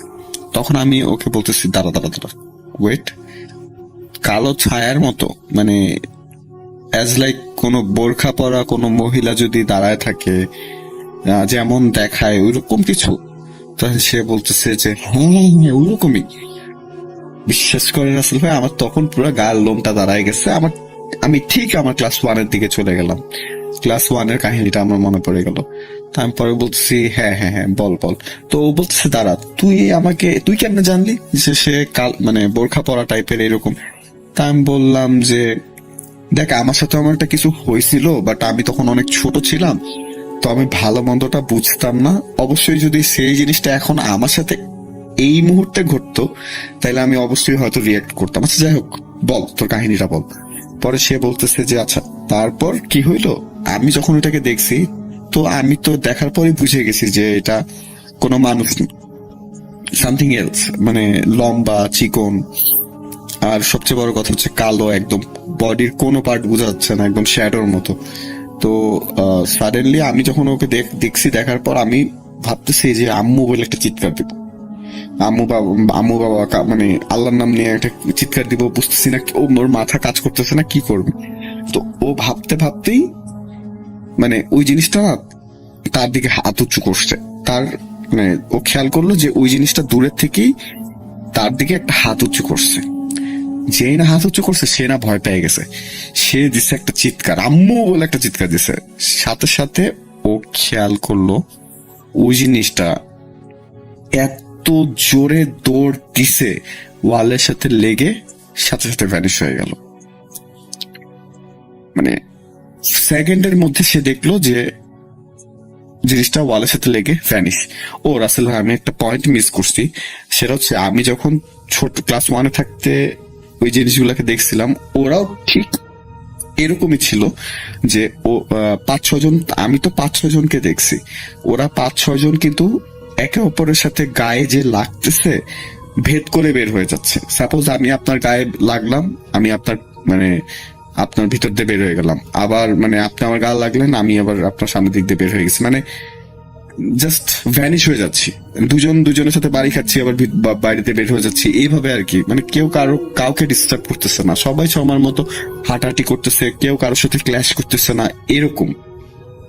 ঠিক সেম শৌখিন আমাকে এই জিনিসটাই বললো যে ওয়ালের সাথে বাড়ি লাগলো, ও ভ্যানিশ, সেকেন্ডের মধ্যে ভ্যানিশ। তো এইটা যখন শুনলাম রাসেল ভাইয়া, আমি আসলে পুরা শকড হয়ে গেলাম যে না, আমি যা দেখছি ছোটবেলায়, that was real and that was something else. আর আরেকটা কথা বলি রাসেল ভাইয়া, আমি ভাবতাম যে হয়তো জিনিসটা শুধুমাত্র আমি ফেস করছি, মানে আমাদের মানে ওই যে ক্লাস 1-এর ওই সময়টায় ওই বাসাটায়, মানে আমি মনে হয় কি এই যে জিনিসটা নিয়ে একটু ভয় পাইছি। আসলে রাসেল ভাইয়া তখন অনেক ছোট ছিলাম, বুঝতাম না অনেক কিছুই। আসলে তা না, আম্মু বাবাও অনেক কিছুই ফেস করছে। কেন আমি আপনাকে বলি, যেমন জানালার মধ্যে সূরা লাগানো, তারপর দরজার উপর আমাদের প্রত্যেকটা দরজা, প্রত্যেকটা রুমের উপর সূরা কালাম টানানো। তো এটার পিছে তো নিশ্চয়ই কোনো রিজন আছে। আমার বাবা যে এইগুলো লাগাইতো, নিশ্চয়ই এটার পিছে কোনো রিজন আছে। আর সবচেয়ে বড় কথা হচ্ছে, আমরা ছিলাম রাসেল ভাইয়া সেকেন্ড ফ্লোরে, বুঝছেন তো। মানে এমনিতে চোরের একটা ইয়া ছিল, ঠিক আছে, আমাদের বাসা থেকে অনেক সময় অনেক কিছু চুরি হয়েছে। তো ছোটবেলা একদিন আমি বাবাকে দেখতেছিলাম যে বাবা মানে মানে এখন বুঝি যে মানে কেন সে সূরাটা পড়তেছিল। আর মানে সে একটা আঙ্গুল উঁচু করে, বাবা একটা আঙ্গুল উঁচু করে হাত ঘুরাচ্ছিল, মানে হাত ঘুরাচ্ছে আর মানে সূরা পড়ছিল।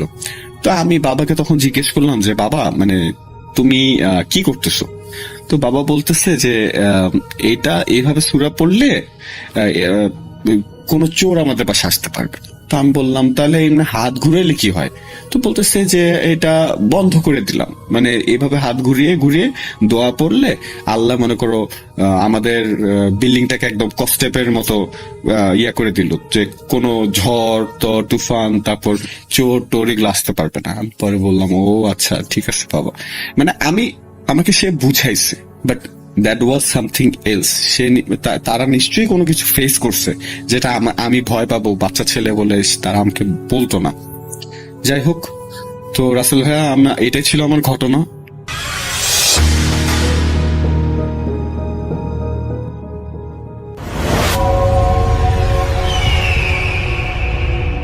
প্রিয় লিসেনার্স, আসসালামু আলাইকুম। আমি আফনান, আশা করি সবাই ভালো আছেন, সুস্থ আছেন। এই ঘটনাটি আমাদেরকে যে পাঠিয়েছেন তার নাম আব্দুল আহাদ। ওনার বাড়ি ঢাকার যাত্রাবাড়ি ধলপুরে। ওনার দেশের বাড়ি কিন্তু ভোলা জেলায়। আর ঘটনাটি ওনার গ্রামেরই ঘটনা। 2017 সালে কুরবানি ঈদের পর উনি ওনার পরিবার সহ গ্রামে গিয়েছিলেন। গ্রামে যাওয়ার জন্য লঞ্চের কোনো বিকল্প যানবাহন ছিল না। লঞ্চ সন্ধ্যা 7টায় রওনা দিয়েছিল, আর ওইখানকার খেয়াঘাটে পৌঁছায় রাত 2টার দিকে। গ্রামে তখন মোবাইলের নেটওয়ার্ক ছিল খুবই দুর্বল, পাওয়া যায় না বললেই চলে। গ্রাম থেকে প্রায় 25 কিলোমিটার দূরে একটি মোবাইল টাওয়ার ছিল। অনেকদিন পর গ্রামে গিয়েছেন, তো রাস্তাঘাট চিনতেও বেশ অসুবিধা হচ্ছে। যতই গ্রামের ভিতরে প্রবেশ করছেন, মোবাইলের নেটওয়ার্ক ততই কমে আসতে শুরু করে। আহাদ ভাইয়ের খুব ঘুম ঘুম অবস্থা ছিল ওই সময়, একটু ঠান্ডাও লাগছিল।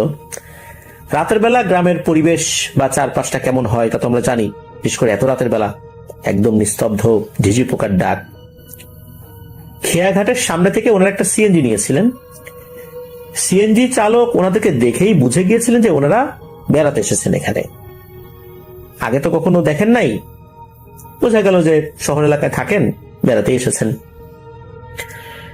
যতই সিএনজিটা গ্রামের মধ্যে প্রবেশ করছে, ওই সিএনজি চালক বেশ কিছু অদ্ভুত প্রশ্ন করতে থাকে।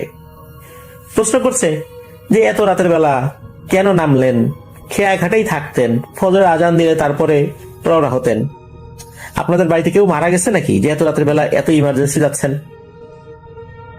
মানে এই টাইপের কথাবার্তা, মানে কোনো কারণ ছাড়া এই ধরনের কথাবার্তা বলছে। এদিকে আহাদ ভাইয়ের বাবা তো সিএনজি চালকের এই ধরনের কথাবার্তা খুব বিরক্ত হচ্ছেন। সিএনজি চালক এক পর্যায়ে বলে, আপনাদেরকে কেউ নিতে আসতেছে নাকি, বাড়ির কাছাকাছি কেউ থাকবে? তখন আহাদ ভাইয়ের বাবা বলেন যে হ্যাঁ, ওই ইউনিয়ন পরিষদ অফিসের সামনে এই আহাদের চাচাতো ভাই থাকবে, সেই নিতে আসবে। তখন উনি বলেন যে ইউনিয়ন পরিষদের সামনে তো না, পেছনে একটা রাস্তা আছে, সেই রাস্তাতে উনি থাকবেন। তখন আহাদ ভাইয়ের বাবা বলছেন যে পেছনের রাস্তা সে থাকবে কেন? তখন সিএনজি চালক বলতেছে সে চাইলেও সামনের রাস্তায় থাকতে পারবে না।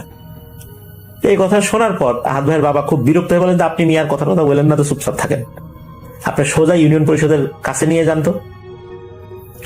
উনি আর কথা তো তার ওভাবে বলেন না, তারপরেও মাঝে মাঝে কিছু কিছু অদ্ভুত প্রশ্ন করলেও আহাদ ভাই তার বাবা ওনারা এগুলোর কোনো উত্তর দিচ্ছিলেন না। ইউনিয়ন পরিষদের সামনে যাওয়ার পর দেখা গেল যে আহাদ ভাইয়ের চাচাতো ভাই ওইখানটাতে নাই। তখন সিএনজি চালক বলছে, আপনারা ওই পিছনের রাস্তার দিকে খুঁজে দেখেন, ওইখানে পাবেন। এই বলে উনি ভাড়া নিয়ে চলে যাবেন। এমন সময় দেখা গেল পেছনের রাস্তা থেকে কে যেন হেঁটে হেঁটে আসছে, হাতে একটা নিভু নিভু হারিকেনটা অনেক পুরনো, দেখেই বোঝা গেল এটা এই আহাদ ভাইয়ের চাচাতো ভাই, তার নাম হচ্ছে জাহিদ। তো উনি এগিয়ে আসছেন পিছনের রাস্তা থেকে। এগিয়ে আসার পরে সিএনজি চালক বলছে যে আমি বললাম না যে পিছনের রাস্তায় থাকবে, সে এই সামনের রাস্তায় সে থাকবে না, সে সামনের রাস্তা আসতে পারবে না। সিএনজি চালকের দিকে ওই জাহিদ ভাই তাকিয়েছেন। এরপর সিএনজি চালক সে তার মতো করে সিএনজি নিয়ে চলে যায়। কুশল বিনিময়ের পর ওই জাহিদ ভাই আহাদ ভাইকে বলছেন যে হ্যাঁ রে, এত রাতে সিএনজি কোথায় পেলি? তখন আহাদ ভাই বলছেন যে এই তো খেয়াঘাটের এখানেই তো পেয়ে গেলাম, আর এর বাড়ি নাকি এই এলাকাতে। তখন ওই জাহিদ ভাই বলছেন যে না তো, এই এলাকায় এরকম সিএনজি চালক আছে এরকম চেহারার আমার তো মনে পড়ে না। কিছুক্ষণ ভাবলেন জাহিদ ভাই, তখন বললেন যে চল চলে যাই। এদিকে হয়েছে কি, ওনাদের বাড়িতে যাবার যে রাস্তাটা, এই রাস্তাটা ইউনিয়ন পরিষদের সামনে দিয়ে খুবই সহজ একটা রাস্তা রয়েছে। এই রাস্তা দিয়ে গেলেই একটা বাঁশঝাড়ের মতো পড়ে, বাঁশঝাড় পার হওয়ার পর 1-2 মিনিট হাঁটলেই ওনাদের বাড়ি, মানে খুবই কাছে। আহাদ ভাই এবং ওনার বাবা খেয়াল করলেন যে জাহিদ ভাই হারিকেনটা নিয়ে ওই সামনের রাস্তা না ধরে পেছনের রাস্তা দিয়ে হাঁটা শুরু করছেন। তখন আহাদ ভাইয়ের বাবা বলছেন যে হ্যাঁ রে জাহিদ, এই সোজা রাস্তা থাকতে আমরা এই পিছন দিকে যাচ্ছি কেন? সোজা রাস্তা দিয়ে গেলেই তো অল্প সময়ের মধ্যে আমরা বাসায় চলে যেতে পারি। তখন ওই জাহিদ ভাই বলছেন যে না, সোজা রাস্তা দিয়ে যাওয়া যাবে না, সোজা রাস্তা অনেক সমস্যা আছে, আর আপনারাও কেউ সন্ধ্যার পরে এই সোজা রাস্তা দিয়ে আসেন না, দিনের বেলা আসলে আসেন, সন্ধ্যার পরে এই রাস্তা দিয়ে আসার দরকার নেই, বিভিন্ন ধরনের সমস্যা হয়। তো ওই সময়ে আহাদ ভাই বা আহাদ ভাইয়ের বাবা, ওনাদের মধ্যে কিন্তু একটা কৌতূহল জন্ম নেয়। জাহিদ ভাইকে জিজ্ঞেস করলে জাহিদ ভাই বলেন যে না, এখন আসা যাবে না, এটা নিয়ে আর কোনো কথাবার্তা না বলাই ভালো, চলেন তাড়াতাড়ি আল্লাহর নাম নিয়ে বাড়িতে চলে যাই। আর আমাদের আশেপাশে যত ময় মুরব্বীরা আছেন তারাও সন্ধ্যার পর এই রাস্তাটা ব্যবহার করেন না। ওনারা তো হাঁটা শুরু করেছেন। ওনারা বাড়িতে পৌঁছতে পৌঁছতে ফজর আজানও দিয়ে দিয়েছে। আর ফজর আজানের পরপরই দেখা গেল বেশ কিছু লোকজন ঘর বাড়ি থেকে বের হয়ে ওই রাস্তাতে একটা পুকুর ছিল, ওনাদের বাড়ির পাশে একটা বড় পুকুর রয়েছে, ওই পুকুরে অনেক মানুষ অজু করতে আসতেন। তো লোকজন অজু করতে আসতেছে, ওনারাও বাড়িতে চলে গেলেন। ওনাদের বাড়ির ঠিক পাশাপাশি কিন্তু কোনো মসজিদ নেই, মসজিদটা আছে একটু দূরে আছে আর কি। জাহিদ ভাইকে আহাদ ভাই জিজ্ঞেস করলেন যে হ্যাঁ রে আহাদ, এই রাস্তা আসলে সমস্যাটা কি?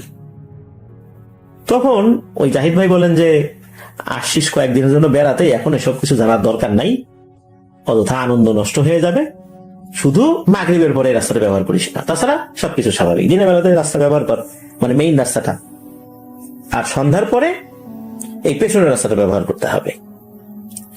এদিকে আহাদ ভাইয়ের বাবা তো এই সমস্ত কথাবার্তা মানতে চান না, বিশ্বাস করতে চান না। উনি বলেন যে অযথা গ্রামের মানুষজন এটা নিয়ে একটা বিভ্রান্তি ছড়াচ্ছে। কই, আমি তো আগে কখনো শুনি নাই যে এই রাস্তায় সমস্যা আছে, এই প্রথম শুনতেছি যে এই রাস্তায় সমস্যা আছে। কি থেকে কি হয়েছে না হয়েছে এটা নিয়ে এখন মানুষের মধ্যে কুসংস্কার, বিভ্রান্তি এগুলো ছড়াই গেছে। যাই হোক, ওনারা তো বাড়িতে গেছেন, বিশ্রাম নিয়েছেন। আর যখন বিকেল হয়ে গেছে, বিকেল হওয়ার পর আহাদ ভাইয়ের বাবা উনি জানতে পারলেন যে সন্ধ্যার পর যে বাজারটা রয়েছে, ওই বাজারের ওখানে বেশ ভালো বড় বড় তাজা মাছ বিক্রি হয়। সারাদিন অনেকেই নদী খাল বিলে মাছ ধরেন, এগুলো আবার সন্ধ্যার পরে এসে বিক্রি করেন। আবার সকালবেলা মাছ পাওয়া যায়, সারা রাত অনেকে মাছ ধরেন, এগুলো আবার সকালবেলা ভোরবেলা, মানে সকাল 6টা থেকে 8টার মধ্যে সে মাছগুলো সেল হয়ে যায় আর কি। আর সন্ধ্যার পরে কিছু মাছ পাওয়া যায়। উনি চিন্তা করলেন সন্ধ্যার পরে কিছু মাছ টাছ কিনবো। এদিকে আহাদ ভাইয়ের চাচা কিন্তু আহাদ ভাইয়ের বাবাকে বারবার সতর্ক করে দিয়েছেন যে মাছ কিনবি কেন, কিন্তু যাওয়ার সময় পেছনের রাস্তা দিয়ে যা, ইউনিয়ন পরিষদের সামনের রাস্তা দিয়ে যাওয়ার দরকার নেই, আর ফেরার সময়ও পেছনের রাস্তা দিয়ে আসবি। উনি তো এগুলা বিশ্বাসই করতে চান না, উনি এগুলা একদম তুচ্ছ তাচ্ছিল্য ভাবেই এটাকে উড়িয়ে দেন আর কি। উনি বের হয়েছেন, উনি কিন্তু ওই সামনের রাস্তা দিয়ে গিয়েছেন, 7টার দিকে বের হয়েছেন আর কি। এদিকে রাত 11টা বাজে, কোনো খোঁজ খবর নাই। আহাদ ভাইয়ের মাও তো ওনাদের সাথে এসেছিলেন। আহাদ ভাইয়ের মা আহাদ ভাইকে বারবার বলছেন যে এই তোর আব্বারে একটু ফোন টোন দে, কোথায় আছে। সমস্যা হচ্ছে যে ফোন দিয়েও তো লাভ নাই, ফোনে তো নেটওয়ার্ক পাওয়া যায় না, এটা একটা বড় সমস্যা। আর নেটওয়ার্ক পেতে হলে কিছুটা দূরে যেতে হয়, গাছের মাথায় উঠতে হয়, অনেক ধরনের সমস্যা আর কি, যেহেতু অনেকটা দূরে মোবাইলের টাওয়ার। বারবার ফোন দিয়েও পাচ্ছিলেন না। এদিকে রাত 11টা বেজে গেছে। গ্রামে 11টা, এটা কিন্তু শহরের 11টার মতো না। শহরে রাত 1টা-2টার সময় অনেক মানুষজন চলাফেরা করে, কিন্তু গ্রামে কিন্তু একদম শুনশান নীরবতা নেমে আসে। এদিকে ওনার বাবা আসছেন না, যোগাযোগ করতে পারছেন না। এক পর্যায়ে আহাদ ভাই এবং তার চাচাতো ভাই এই যে জাহিদ, এই জাহিদ ভাই, এই দুইজন ওনারা এগিয়ে গেলেন। ওনারা আগাতে আগাতে পুকুর পর্যন্ত এসেছেন, যে পুকুরটাতে ওই যে মানুষজন অজু করছিল, ওনারা সকালবেলা আসার সময় দেখেছিলেন আর কি, মানে ভোরবেলার দিকে। ওরা যখন ওখানে এসেছেন, হঠাৎ করে ওনারা দেখেন এই যে বাঁশবাগান বলতে সামনের রাস্তা দিয়ে আসলে যে বাঁশবাগানটা পাওয়া যায়, যেটা দিয়ে আসা নিষেধ, ওই বাঁশবাগানের ভেতর দিয়ে আস্তে আস্তে মনে হচ্ছে কেউ যেন আসছে। ওরা দুজনে আফসা আফসা দেখছেন। মনে হলো যে এই হাঁটাটা খুব চেনা, তবে হেলে দুলে হাঁটছে। মানে একটা মানুষ যদি নেশাগ্রস্ত হয়ে যায়, তার যেমন হাঁটার ব্যালেন্স থাকে না, মনে হচ্ছে ওইভাবে আসছে, তার কোনো সেন্স কাজ করছে না। বা একজন মানুষ যদি খুব ঘুম পেয়েছে, ঘুমে তার চোখ ডুবে এসেছে বা বন্ধ হয়ে গেছে, সে হাঁটে কিভাবে, ওই রকম করে কেউ একজন হাঁটছে। ওনারা এইটা দেখার জন্য আরেকটু যখন কাছে গিয়েছেন, তখন বুঝতে পারেন এটা আর কেউ না, এটা এই আহাদ ভাইয়ের বাবা। মনে হচ্ছে তার চোখ বন্ধ হয়ে আছে, খুলতেই পারছে না, প্রচন্ড ঘুম। কাছে যাওয়ার পর তাকে ধরাধরি করে বাড়িতে নিয়ে আসেন। বাড়িতে নিয়ে আসার পর যখন ওনার পরনের গেঞ্জিটা আহাদ ভাই খুলে দিয়েছেন, তখন সবাই দেখেন এক ভয়ঙ্কর দৃশ্য। ওনার ঘাড়ে কেমন যেন কয়েকটা আঙ্গুলের ছাপ, তবে এগুলো কোনো মানুষের আঙ্গুল না, এটা বোঝা যাচ্ছে এটা কোনো একটা প্রাণীর আঙ্গুল হবে, বেশ লম্বা লম্বা আঙ্গুল। আর ঘাড়ের ঠিক উপরের দিকে মাথার যেই চুলগুলো থাকে, এখানে বেশ কিছু চুল নাই, মনে হচ্ছে সেখান থেকে কিছু চুল কেউ খাবলে তুলে ফেলেছে। এদিকে ওনার বাবার তো মারাত্মক জ্বর আসছে ওই রাতের বেলা। ওনার বাবা ভালো করে কথাই বলতে পারছেন না, ওনার কাছে কিছু জিজ্ঞেসও করেন নাই যে কি হয়েছে। তবে আহাদ ভাইয়ের চাচা আন্দাজ করেছেন যে তার সাথে খারাপ কিছু হয়েছে। ওই রাত তো ওভাবেই চলে যায়।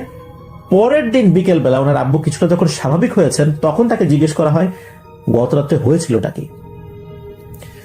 তখন ওর আব্বু জানান যে উনি স্বাভাবিকভাবেই যে রাস্তা দিয়ে চলাচল নিষেধ ছিল, ওই রাস্তা দিয়েই উনি চলে গেছেন, তবে যাওয়ার সময় কোনো সমস্যা হয় নাই। উনি যখন বাজারে গিয়েছেন, বাজারে যাওয়ার পর মাছ বাজারে যখন উনি ঢু মেরেছেন যে মাছ কি উঠেছে, দেখতে পান বেশ বড় সাইজের একটা কাতল মাছ, বেশ তরতাজা একটা কাতল মাছ, পুকুরের বা চাষের না, এটা নদীর কাতল মাছ, এটা উঠেছে। উনি চিন্তা করলেন কাতল মাছটা কিনে নিয়ে যাই। কাতল মাছটা কেনার পর উনি ওই বাঁশ বাগানের রাস্তা দিয়েই প্রবেশ করেছেন।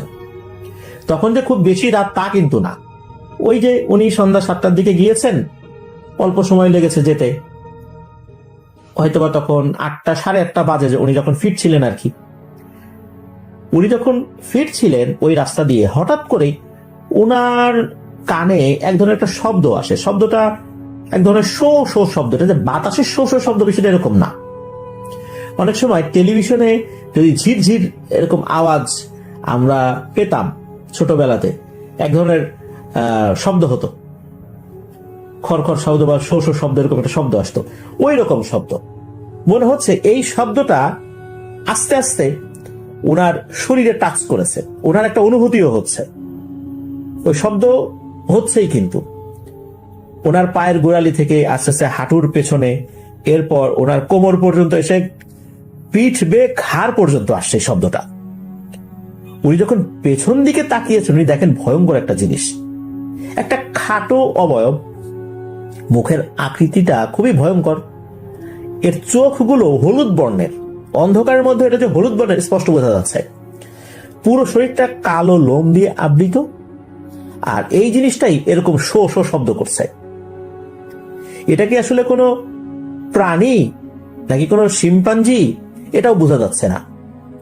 এই জিনিসটা নাকি হঠাৎ করেই লম্বা কয়েকটা আঙ্গুল দিয়ে আহাদ ভাইয়ের বাবার ঘাড়ে হাত রেখেছেন।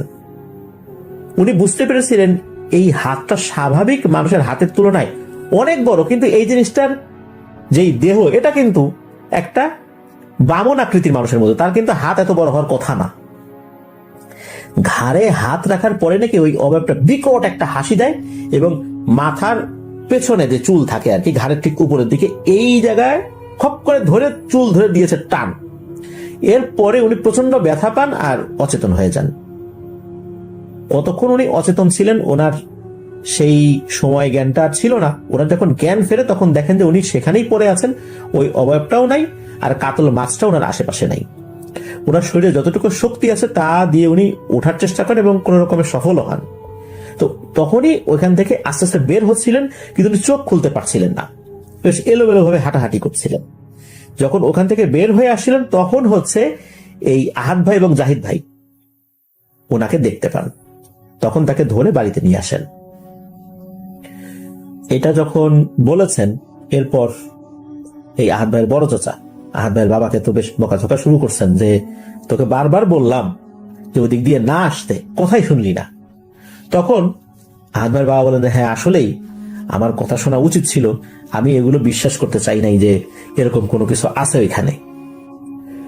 তখন এই আহাদ ভাইয়ের চাচা উনি বলতে শুরু করেন যে আসলে সমস্যাটা কি। উনি বলেন যে এখানে আগে কোনো সমস্যাই ছিল না, মানুষজন দিব্যি মানে সবসময় আসা যাওয়া করতেন, রাত 1টা 2টা 3টা সবসময় আসা যাওয়া করতেন এই পাঁচ বাগানের ভিতর দিয়ে, মানে এই ইউনিয়ন পরিষদের সামনে যে রাস্তাটা, সবসময় আসা যাওয়া করলেও কখনোই কারোর সাথে কোনো জিনিস ঘটেছে এমনটা জানা যায় না। এই বিগত 1 বছর ধরে হঠাৎ করে একটা সমস্যা শুরু হয়েছে, কোত্থেকে একটা পিশাচ শ্রেণীর জিন, এই পিশাচ শ্রেণীর জিন এইখানে এসে আস্তানা গেড়েছে। তারপর থেকে নাকি সন্ধ্যার পর এদিক দিয়ে হাঁটাহাঁটি করলেই এরকম সমস্যা হয়। অনেকের সাথেই বিভিন্ন ভয়ের ঘটনা ঘটেছে, এই কারণে এই গ্রামের লোকজন সন্ধ্যার পর এই ইউনিয়ন পরিষদের সামনের রাস্তাটা এড়িয়ে চলেন। আর ওনাদের গ্রামে আরেকজন দাদা ছিলেন, আহাদ ভাই জানিয়েছেন, তার নাম ছিল নিজাম। তো নিজাম দাদা নাকি একদিন রাতের বেলা যখন বাগানের রাস্তা দিয়ে আসছিলেন, ওই অবয়বটাকে নাকি সামনে এসে ধপাস করে একটা থাপ্পড় মেরে দিয়েছেন ওনার গালে। ওই জিনিসটার আকৃতি কিন্তু বড় না, এটা কিন্তু বামন আকৃতির। সবাই তাকে এই বামন আকৃতিতেই দেখেছে। আহাদ ভাইয়ের বাবা যেভাবে দেখেছেন ওই জিনিসটা যাতে সামনে পড়েছে, সবাই এই একই আকৃতি একই চেহারায় দেখেছেন। এই পিশাচটা নাকি খুব বিরক্ত করে, বিশেষ করে সন্ধ্যার পর থেকে নিয়ে সকাল পর্যন্ত। কেউ যদি ভুল করে মাছ নিয়ে ওদিকে ঢুকে যায় তাহলে তো বিরক্তির পরিমাণ আরো বেড়ে যায়। এই সমস্যার সমাধানের জন্য নাকি আহাদ ভাইয়ের চাচা এক কবিরাজ এনেছিলেন। ওই কবিরাজ ওই বাঁশবাগানের ওখানে গিয়ে কিছু দোয়া দরুদ পড়ে আসে, কিন্তু সেই কবিরাজ জানিয়েছিলেন যে এই পিশাচটা সহজে যাবে না, এ মানুষের ক্ষতি করার চেষ্টা করতেই থাকবে। এরপর নাকি আরো একজন ভালো মানের কবিরাজ পরবর্তীতে আনা হয়েছিল, যেটা আহাদ ভাই জানিয়েছেন। তো ওই কবিরাজ জানিয়েছিলেন যে এই জিনিসটাকে এখান থেকে তাড়ানোর উপায় আসলে খুবই কঠিন ব্যাপার, তবে একটা কাজ করলে সমাধান হতে পারে। সেটা হচ্ছে যে আহাদ ভাইদের যেই বাড়ি, এই বাড়ির এখানে একটা মসজিদ তৈরি করতে হবে। মসজিদে যখন 5 ওয়াক্ত নামাজের জন্য আজান দেয়া হবে, মানুষজন এখানে নামাজ পড়তে আসবে, ইবাদত বন্দেগী করবে, কোরআন তেলাওয়াত করবে, তখন আস্তে আস্তে এই পিশাচটা এখান থেকে চলে যেতে পারে।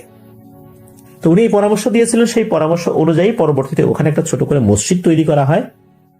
মসজিদটা এখনো আছে, মানুষজন সেখানে নামাজ পড়ছেন, ইবাদত বন্দেগী করছেন, 5 ওয়াক্ত নামাজের জন্য আজান হচ্ছে, ধর্মীয় বিভিন্ন কার্যকলাপ সেখানে হচ্ছে।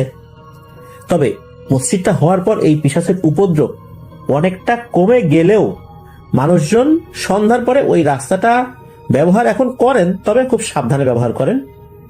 মাঝে মাঝে নাকি রাতের বেলা এখনো ডাক শোনা যায়, নিশি ডাক।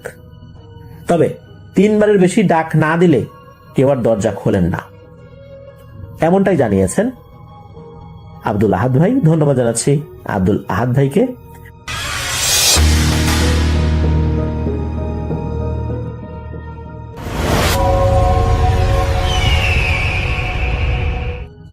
আসসালামু আলাইকুম, তাদের সবাইকে সাদর আমন্ত্রণ জানাচ্ছি। আমি আহমেদ বাবু। কেমন আছেন আপনারা? আশা করি সবাই ভালো আছেন। আমি আল্লাহর রহমতে ভালো আছি, আলহামদুলিল্লাহ। আর এই ঘটনাটি আমাদের সাথে শেয়ার করেছেন অনিক মাহমুদ, উইসকনসিন, ইউনাইটেড স্টেটস থেকে, এবং তিনি তার বন্ধু র্যান্ডির মামা উইলিয়ামের একটি ঘটনা আমাদের কাছে শেয়ার করেছেন। 90-এর দশকের কথা। ব্র্যান্ডির মামা উইলিয়াম তখন 19 বছর বয়স। 19 বছর বয়স মানে তিনি তার টিনেজ বয়সের একদম শেষ মাথায় আছেন, এবং তারা তখন নতুন বাড়িতে মুভ করেন। বাড়িটা ছিল শহরের একটা প্রান্ত এলাকায়, এবং যেখানে একটা লেক আছে, ওই লেকের কাছেই তাদের কমিউনিটি। এই কমিউনিটির বিশেষ একটা ব্যাপার হচ্ছে কমিউনিটিটা খুব নির্জন এবং বেশ পুরনো। আর এই কমিউনিটির পাশেই মানে কমিউনিটির যে রাস্তাটা ওটা ছাড়িয়ে একটু সামনে গেলেই যে রাস্তাটা পড়ে সেটা হচ্ছে একটা পুরনো সেমিটারির রাস্তা। তো যাই হোক, সেই সেমিটারি মানে হচ্ছে কবরস্থান, পুরনো কবরস্থান, এবং এই কবরস্থানটা নাকি অনেক পুরনো, প্রায় 100 বছরেরও বেশি পুরনো। তো যেহেতু উইলিয়ামদের বাসায় যাওয়ার পথটাই ওই রাস্তায়, উইলিয়ামদের প্রতিদিনই ওই রাস্তা মারানো পড়তো, কবরস্থানের সামনে দিয়ে যাওয়া পড়তো। আর উইলিয়াম মাঝে মাঝে তার বন্ধুদের নিয়ে যখন তার বাসায় আসতো বা তাদের এলাকায় আসতো, তো বন্ধুরাও অনেক কথা বলতো। তো যাই হোক, তার এক বন্ধু ওই কবরস্থান সম্বন্ধে তাকে অনেক কথা বলে যে এই কবরস্থানটা হন্টেড, এটার মধ্যে অনেকগুলো ঘটনা আছে যেগুলো হন্টেড ঘটনা। এইখানে কিন্তু রাত্রেবেলা উল্টাপাল্টা জিনিস ঘটে। উইলিয়াম, তুই কিন্তু কখনোই এদিক দিয়ে ঘোরাফেরা করবি না, মানে রাতের বেলা, তুই তো অনেক কিউরিয়াস মাইন্ড। উইলিয়াম একটু কিউরিয়াস মাইন্ড ছিল, যেটা হয় টিনেজ বয়সে থাকে। উইলিয়াম শুনতো বন্ধুদের কাছে, তো সেও মোটামুটি একটু ঘাটাঘাটি শুরু করে। তখনকার সময় ইন্টারনেট কেবল আসছে, এত ভাস্ট না, তারপর টুকিটাকি সে খোঁজ খবর নিয়ে মানুষের কাছ থেকে জানার চেষ্টা করে কবরস্থান সম্পর্কে। সে ওখানে শোনে যে এখানে নাকি বেশ স্পুকি ঘটনা ঘটে। এগুলো কিন্তু উইলিয়াম শুনে। তো শোনার পরে তার মধ্যে কিউরিয়াসিটি জন্ম নেয়। তো সে যেটা করে, প্রথম তার বাসার জানলা দিয়ে সে দেখতো, লেকটার দিকে তাকায় থাকতো, সামনে দূরের দিকে তাকায় থাকতো যে ওখানে কি আছে, হ্যাঁ মানে কিছু ঘটে কিনা। তো অনেক রাত এরকম গেছে, জানলা খুলে, তখন সামারের সময়, জানলা খুলে সে ওখানে বসে আছে, বাতাস আসতেছে তার ঘরে, খুব সুন্দর বাতাস, কিন্তু সে কিছুই দেখে না। কিন্তু মিস্টিক মনে হয়, কবরস্থানটা দূরে দেখলে মিস্টিক লাগে, অনেক টুমস্টোন আর অনেক কিছু। উইলিয়ামের বন্ধু বান্ধবরা অনেকেই তাকে বলে যে একদিন যাবি নাকি এখানে। তো উইলিয়াম তাদের কথায় সায় দেয় না, কারণ সে জানে তার বাসায় বিশাল সমস্যা হবে। তার বাবা এমনি তার উপরে মানে সবসময় চটে থাকে আর কি, তাকে যতটুকু পারে কাজকর্ম করাতে চেষ্টা করে তার বাবা, মানে উল্টাপাল্টাই ঘোরাঘুরি তার বাবার পছন্দ না। তো উইলিয়ামের তখন নতুন কলেজ লাইফ শুরু হয়েছে, সারাদিন পড়াশোনা, বেশ চাপ, পড়াশোনা করতে হয়। আর সপ্তাহে 3 দিন সে পার্ট টাইম কাজের জন্য অ্যাপ্লাই করে বিভিন্ন জায়গায়। তো বিভিন্ন জায়গায় অ্যাপ্লাই করাতে তার একটা জায়গায় কাজ হয়ে যায়, সেটা হচ্ছে একটা ভিডিও ক্লাব, মানে যেখান থেকে মানুষ VHS DVD এগুলো ভাড়া নিত, গেমস এসব। তো ওখানে কাজ হয়ে যায় সন্ধ্যা 6টা থেকে রাত 10টা পর্যন্ত, বেরোতে 11টা। তো উইলিয়াম ওখানে জয়েন করার পর তার বেশ ভালোই লাগে, কারণ সে ওখান থেকে বিভিন্ন মুভি টুভি ভাড়া নিত, সেখানে তার চাকরি হয়েছে, তো বেশ ভালো লাগে। তো যেতে হইতো কিন্তু সেই ওই রাস্তা দিয়েই, ওই যে সেই সেমিটারির সামনে রাস্তা দিয়ে তাকে যেতে হইতো। তো এইটারে সে সিরিয়াস কিছুই মনে করতো না। বিকালের দিকে দেখা যেত যে হালকা ওখানে রাশ কম, মানুষজন কম চলাফেরা করে, কারণ পুরোনো একটা সেমিটারি ওখানে। তো ওই বিকালের দিকে রাশ কম। রাতে ফেরার সময় একটু অস্বস্তি লাগতো তার, কারণ রাতে যখন ফিরতো তখন মানুষজন থাকতো না, ওই রাস্তাটা কেমন যেন নির্জন হয়ে যায়, কেমন যেন গা কাটা দেওয়ার মতো একটা অবস্থা। তো সে বুঝতেছে উইলিয়াম যে শীত যদি আসে তাহলে তো খুবই খারাপ অবস্থা হবে এখানে। ততদিন অবশ্য সে গাড়ি কিনে ফেলবে, তার প্ল্যান আছে যে কাজ করতেছে সে গাড়ি কেনার জন্য। তো যাই হোক, এরকম একটা সময়, তখন কিন্তু মোটামুটি গরম কমে গেছে, বেশ খানিকটা ঠান্ডা ঠান্ডা আবহাওয়া আর কি। এই সময় একদিন উইলিয়াম ওখান থেকে আসতেছে রাতের বেলা কাজ শেষ করে, এবং তার সাথে ওই দিন সে মুভি রেন্ট করছে, আর তার সাথে খাবারের প্যাকেট, এটা নিয়ে সে আসতেছে প্যাডেল করে করে। বেশ মানে ভালো লাগতেছে আর কি তার কাছে, আবহাওয়াটা খুব সুন্দর, ঠান্ডা ঠান্ডা আবহাওয়া। তো সে কিন্তু প্যাডেল করতে করতে চলে আসছে সেমিটারির গেটের কাছে। তো এইখানে যখন সে আসে, প্রতিদিন দেখে যে দরজাটা বন্ধ, এবং ওরকমই একটা মানে লুক, এরকম মানে অ্যাজ ইউজুয়াল একটা লুক, দরজা বন্ধ সেমিটারি, এটা কেমন যেন একটু গা শিরশির করে চলে যায়। আজকে আসার সময় সে দেখলো যে সেমিটারি গেটটা খোলা, বেশ খানিকটা খোলা। তো উইলিয়ামের কাছে একটু অবাক লাগলো যে রাতের বেলা সেমিটারির গেট খোলা কেন, মানে এটা আনইউজুয়াল মনে হলো তার কাছে। আর তার মাইন্ডে একটা মানে কিউরিয়াসিটি কাজ করলো। তখন সে ফট করে সাইকেল থেকে নেমে গেল এবং সাইকেলটাকে টেনে নিয়ে আসলো। তার যে খাবারের আর এই যে VHS এর যে ব্যাগ, সেটা কিন্তু বাঁধা সাইকেলের সাথে, মানে মাঝখানে যে রডটার উপরে।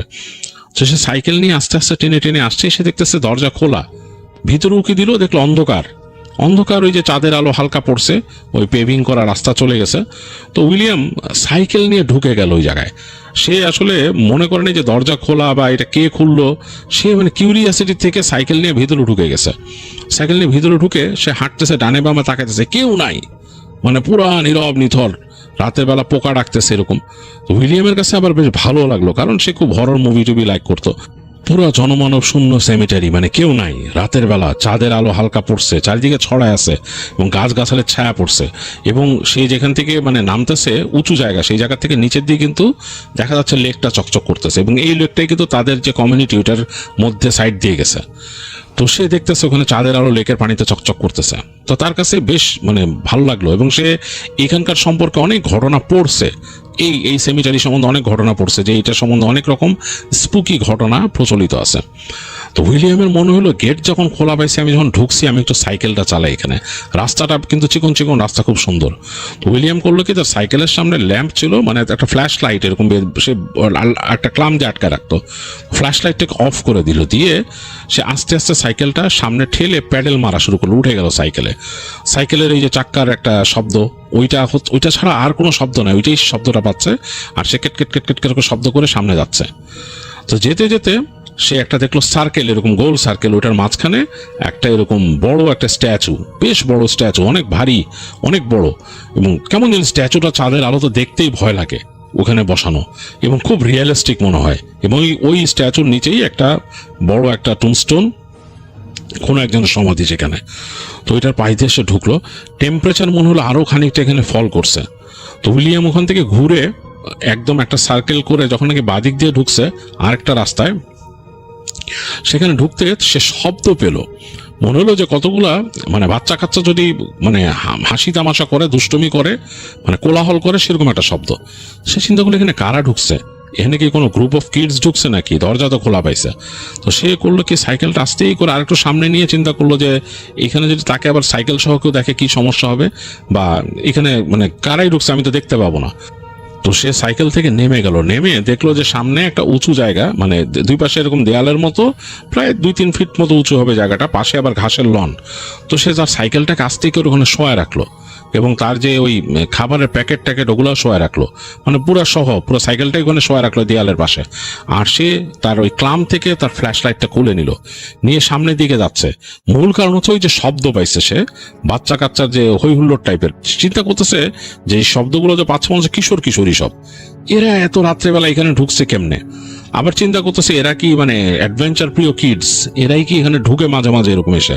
সে তো জানে, তার নিজেরও খুব আগ্রহ ছিল, আরো কম বয়সে, আজ থেকে 4-5 বছর আগে তার খুবই আগ্রহ ছিল এরকম। তো সে ভাবলো এরাই কিনা।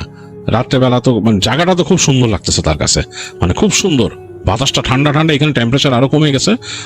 মানে তার শরীরে, উইলিয়ামের শরীরে যদিও জ্যাকেট পরা। তো সে ফ্ল্যাশ লাইটটা নিয়ে আস্তে আস্তে হাঁটা দিল। তো যেদিকে শব্দ হচ্ছে ওদিকে সে এগিয়ে যাচ্ছে এবং দেখতেছে এরকম অনেকগুলা এরকম সে মানে মোড় নিয়ে নিল। এর পাশে গাছ গাছালি আছে, লেকটা দেখা যাচ্ছে, অনেকগুলো মোড় সে নিয়ে নিল। নিয়ে এক জায়গায় আসছে, ঢুকছে, সেখানে দেখলো একটু উঁচু জায়গা, হ্যাঁ মানে একটু পাহাড়ের মতো, টিলার মতো উঁচু জায়গা, এবং দুই পাশে গাছ এরকম করে ছেয়ে আছে দুই পাশ দিয়ে। তো সে হাঁটতে হাঁটতে গাছগুলোর কাছে আসলো। এই জায়গাটা বেশ অন্ধকার, এখানে দেখা যাচ্ছে না, চাঁদের আলো ওই টিলার মতো উঁচু জায়গাটার মধ্যে একটু পড়ছে। তো এখান থেকে সে অন্ধকারে দাঁড়ায় আলোর জায়গাটার মধ্যে দেখতে পাচ্ছে ওই জায়গায় মনে হচ্ছে অনেক টুমস্টোন আছে, ছোট ছোট অনেকগুলো টুমস্টোন কাছাকাছি। অবাক হলো, এবং ওইখান থেকে মনে শব্দটা বেশি আসতেছে, মনে হচ্ছে মানে হই হুল্লোড় টাইপের, বাচ্চাদের হই হুল্লোড় টাইপের। তো সে আস্তে আস্তে এগিয়ে গেল, সে জাস্ট দেখবে, মানে কিউরিয়াস। আর সে চিন্তা করছে তাকে যদি দেখেও ফেলে বাচ্চারা, সে তাদের সাথে কথাবার্তা বলবে আর কি, যে তোমরা এখানে আসছো রাতের বেলা, এটা ঠিক না, এরকম কিছু একটা বলবে আর কি, তাদেরকে ওয়ার্নিং দিবে যে রাত্রের বেলা এরকম এসব জায়গায় ঘোরাঘুরি করা ঠিক না। তো বলতে বলতে সে সামনে এগিয়ে গেল, বেশ খানিকটা এগিয়ে গেছে সে, কিন্তু এই শব্দ পাচ্ছে কিন্তু কাউকে কিন্তু দেখতে পাচ্ছে না চাঁদের আলোতে। তো আরো যখন কাছে গেল মনে হলো জায়গাটা অনেকটা কুয়াশাচ্ছন্ন, মানে হালকা মিস্ট দিয়ে ঢেকে গেছে, মানে এক হাঁটু সমান মিস্ট হবে ফ্লোর থেকে। তো তখন সে বুঝলো যে এই জায়গাটাই দেখা যাচ্ছিল আগে চাঁদের আলো পড়ে। এইখানে মনে হচ্ছে লাইভ সে শব্দ শুনতেছে মানুষের। এখন মনে হচ্ছে টিনের ছেলে মেয়ে ছাড়াও সে বয়স্ক মানুষেরও কণ্ঠ শুনতেছে। তো সে হাঁটতে হাঁটতে আর একটু সামনে চলে আসলো, সেই যে গাছগাছালির অন্ধকার যে ঝোপঝাড় ওইটার ভেতর থেকে বের হয়ে একটু সামনের দিকে আসলো। কুয়াশা তখন তার নিজের পাও কুয়াশার নিচে। সে তাকায় দেখতেছে তার থেকে বেশ খানিকটা দূরে, মানে ওই পাশে তো অনেকগুলো গাছপালা ডাল, তার ওই পাশে হচ্ছে লেক, নিচু হয়ে গেছে আবার। তো ওইখানে দেখতেছে মনে হচ্ছে অনেকগুলো মানুষ দাঁড়ায় আছে, তাদের অবয়ব বোঝা যাচ্ছে গাছের নিচে। কতগুলো টিনের ছেলে মেয়ে, তার সাথে বয়স্ক লোকও মনে হয় দেখছে 2-1 দাঁড়ায় আছে এর ওইখানে। তো সে চিন্তা করলো এরা কি করতেছে, এই টিনেজার এই কি করতেছে। তো সে ফ্ল্যাশ লাইটটা নিজের অজান্তেই জেলে ফেলছে। তা আলোটা সামনে যেয়ে পড়ছে, তা আলোটা যে সামনে গেল সে দেখলো কুয়াশা ভেদ করে তার আলোটা নিচ থেকে উপর দিকে একটু উঠছে, তো ওই আলো যে পড়লো টুমস্টোনের উপর, মানে বেশ কিছু টুমস্টোন, এবং যেখানে মানুষ দাঁড়ায় ছিল ওখানে কেউ নাই, মানে পুরো জায়গাটা ফাঁকা। সে সাথে সাথে ভয়ে লাইটটা আবার অফ করে দিছে। কই গেল 1 সেকেন্ড এরা? তখনই আবার দেখলো অবয়বগুলো ওখানে দাঁড়ায় আছে এবং মনে হচ্ছে তার দিকে তাকায় আছে, এবং এই শব্দটা সব বন্ধ হয়ে গেছে, যে এতক্ষণ যে শব্দ শুনতেছিল কোলাহল সেটা বন্ধ হয়ে গেছে। সে আবারও সামনে তাকায় দেখলো মনে হচ্ছে যে আবছা আলো আধারের মধ্যে কতগুলো মানুষের আকৃতি দাঁড়ায় আছে, এবং মনে হচ্ছে যে ওই গাছগাছালির ভেতর থেকে আরো 2-1 বেরোলো, এবং এগুলো মহিলা, তাদের ড্রেস দেখে বললো। কিন্তু এই যে অবয়বের মধ্যে সেই ড্রেসগুলো দেখতেছে, দেখে মনে হচ্ছে যে অনেক পুরানো ড্রেস। তো উইলিয়াম ভয়ে আরো একবার ফ্ল্যাশ লাইট জ্বালাইলো। এইবার লাইট জ্বালানোর পর দেখলো যে আবার নাই, জায়গাটা ফাঁকা। কিন্তু একটা বাতাসের তোড় আসলো ওদিক থেকে, মনে হলো যে একটা বাতাস লেকের উপর দিয়ে দমকা বাতাস প্রবাহিত হইলো। উইলিয়ামের গায়ে বাতাসটা লাগার সাথে সাথে তার সারা শরীর কাটা দিয়ে উঠলো। উইলিয়াম ভয়ে দৌড় দিল এবং তার কাছে কেন জানি মনে হচ্ছে এই বাতাসটা তার সাথে সাথে ছুটতেছে এবং শোঁ শোঁ শব্দ হচ্ছে। উইলিয়ামের এতটা ভয় লাগছে, মানে সে আর তা মনে করতে পারতেছে না সাইকেল কোথায় রাখছে। সে এলোমেলো দৌড়াইতেছে বিভিন্ন রাস্তা দিয়ে, দৌড়াইতে সে একটা জায়গায় ওই সার্কেলটা পেলো যেখানে নাকি ওই যে লম্বা একটা মূর্তি দেখছিল সে দাঁড়ানো। সে দৌড়ায় ওই মূর্তির পাশ দিয়ে গেল। ও মূর্তির পাশ দিয়ে যাওয়ার সময় তার কাছে হঠাৎ করে মনে হলো একটা কট কট কট কট কট কট কট কট কট কেমন একটা শব্দ হচ্ছে। 1 সেকেন্ডের জন্য উইলিয়াম পিছু ফিরে তাকায় দেখতেছে ওই মূর্তিটা মনে হচ্ছে জীবন্ত হয়ে গেছে। মানে মূর্তিটার মনে হচ্ছে যে মানে ওইটা একটা জীবন্ত মানুষ ওখানে দাঁড়ায় আছে, তার চোখ দুইটা জ্বলতেছে এবং তার চুলগুলা ওই যে বাতাস ছাড়ছে বাতাসে উঠতেছে, এবং বাতাসটা একদম হুইসলিং করে করে শু শু করে তার কানের কাছ দিয়ে যাচ্ছে। উইলিয়াম ভয়ে দৌড়ানো শুরু করছে। সে দৌড়ায় অনেক দূর আসছে, তখন তার চিন্তা হয়েছে যে আমার সাইকেল তো ফেলে রেখে আসছি। ঠিক তখনই সে পেছনে শব্দ পাইছে একটা মানে কেমন ভয়ঙ্কর ডাক। এই ডাকটা সে চিনে, এটা কায়োটির ডাক, কারণ সে আগে যেখানে থাকতো সেখানে কায়োটি ছিল তার আশেপাশে। কায়োটির ডাক, কায়োটি হচ্ছে বেশ ভয়ঙ্কর টাইপের কুকুর শ্রেণীর, মানে কুকুর প্রজাতির। এগুলা অনেকটা উলফের মতো, কিন্তু এগুলো ভয়ঙ্কর, কিন্তু মানুষকে অ্যাটাক করে।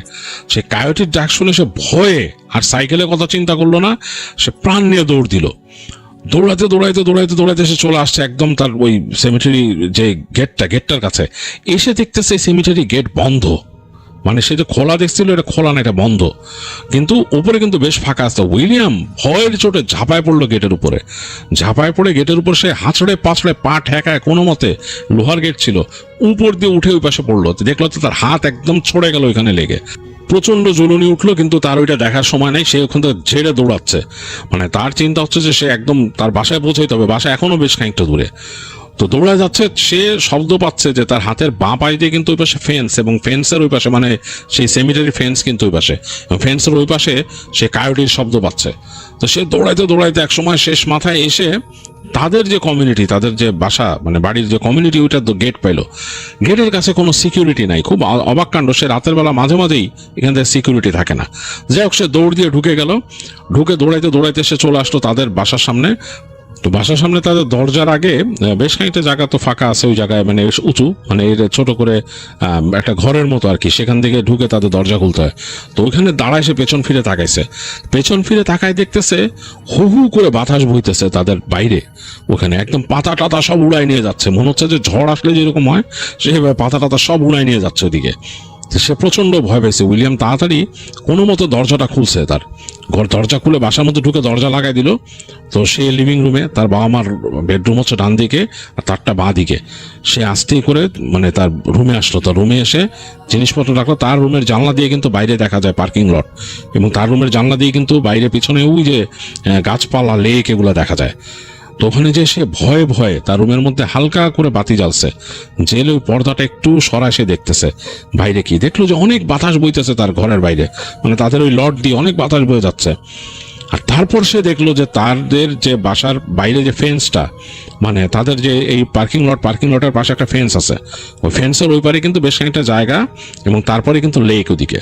তো ফেন্সের ওখানে সে দেখতেছে অনেকগুলা চোখ, অনেক জোড়া চোখ জ্বলতেছে, এগুলা কায়োটি সে বুঝতে পারছে। এবং এগুলা এই চাঁদ নাই তো আকাশে, মানে আকাশের আলোয় মেঘের এখান থেকে আসতেছে।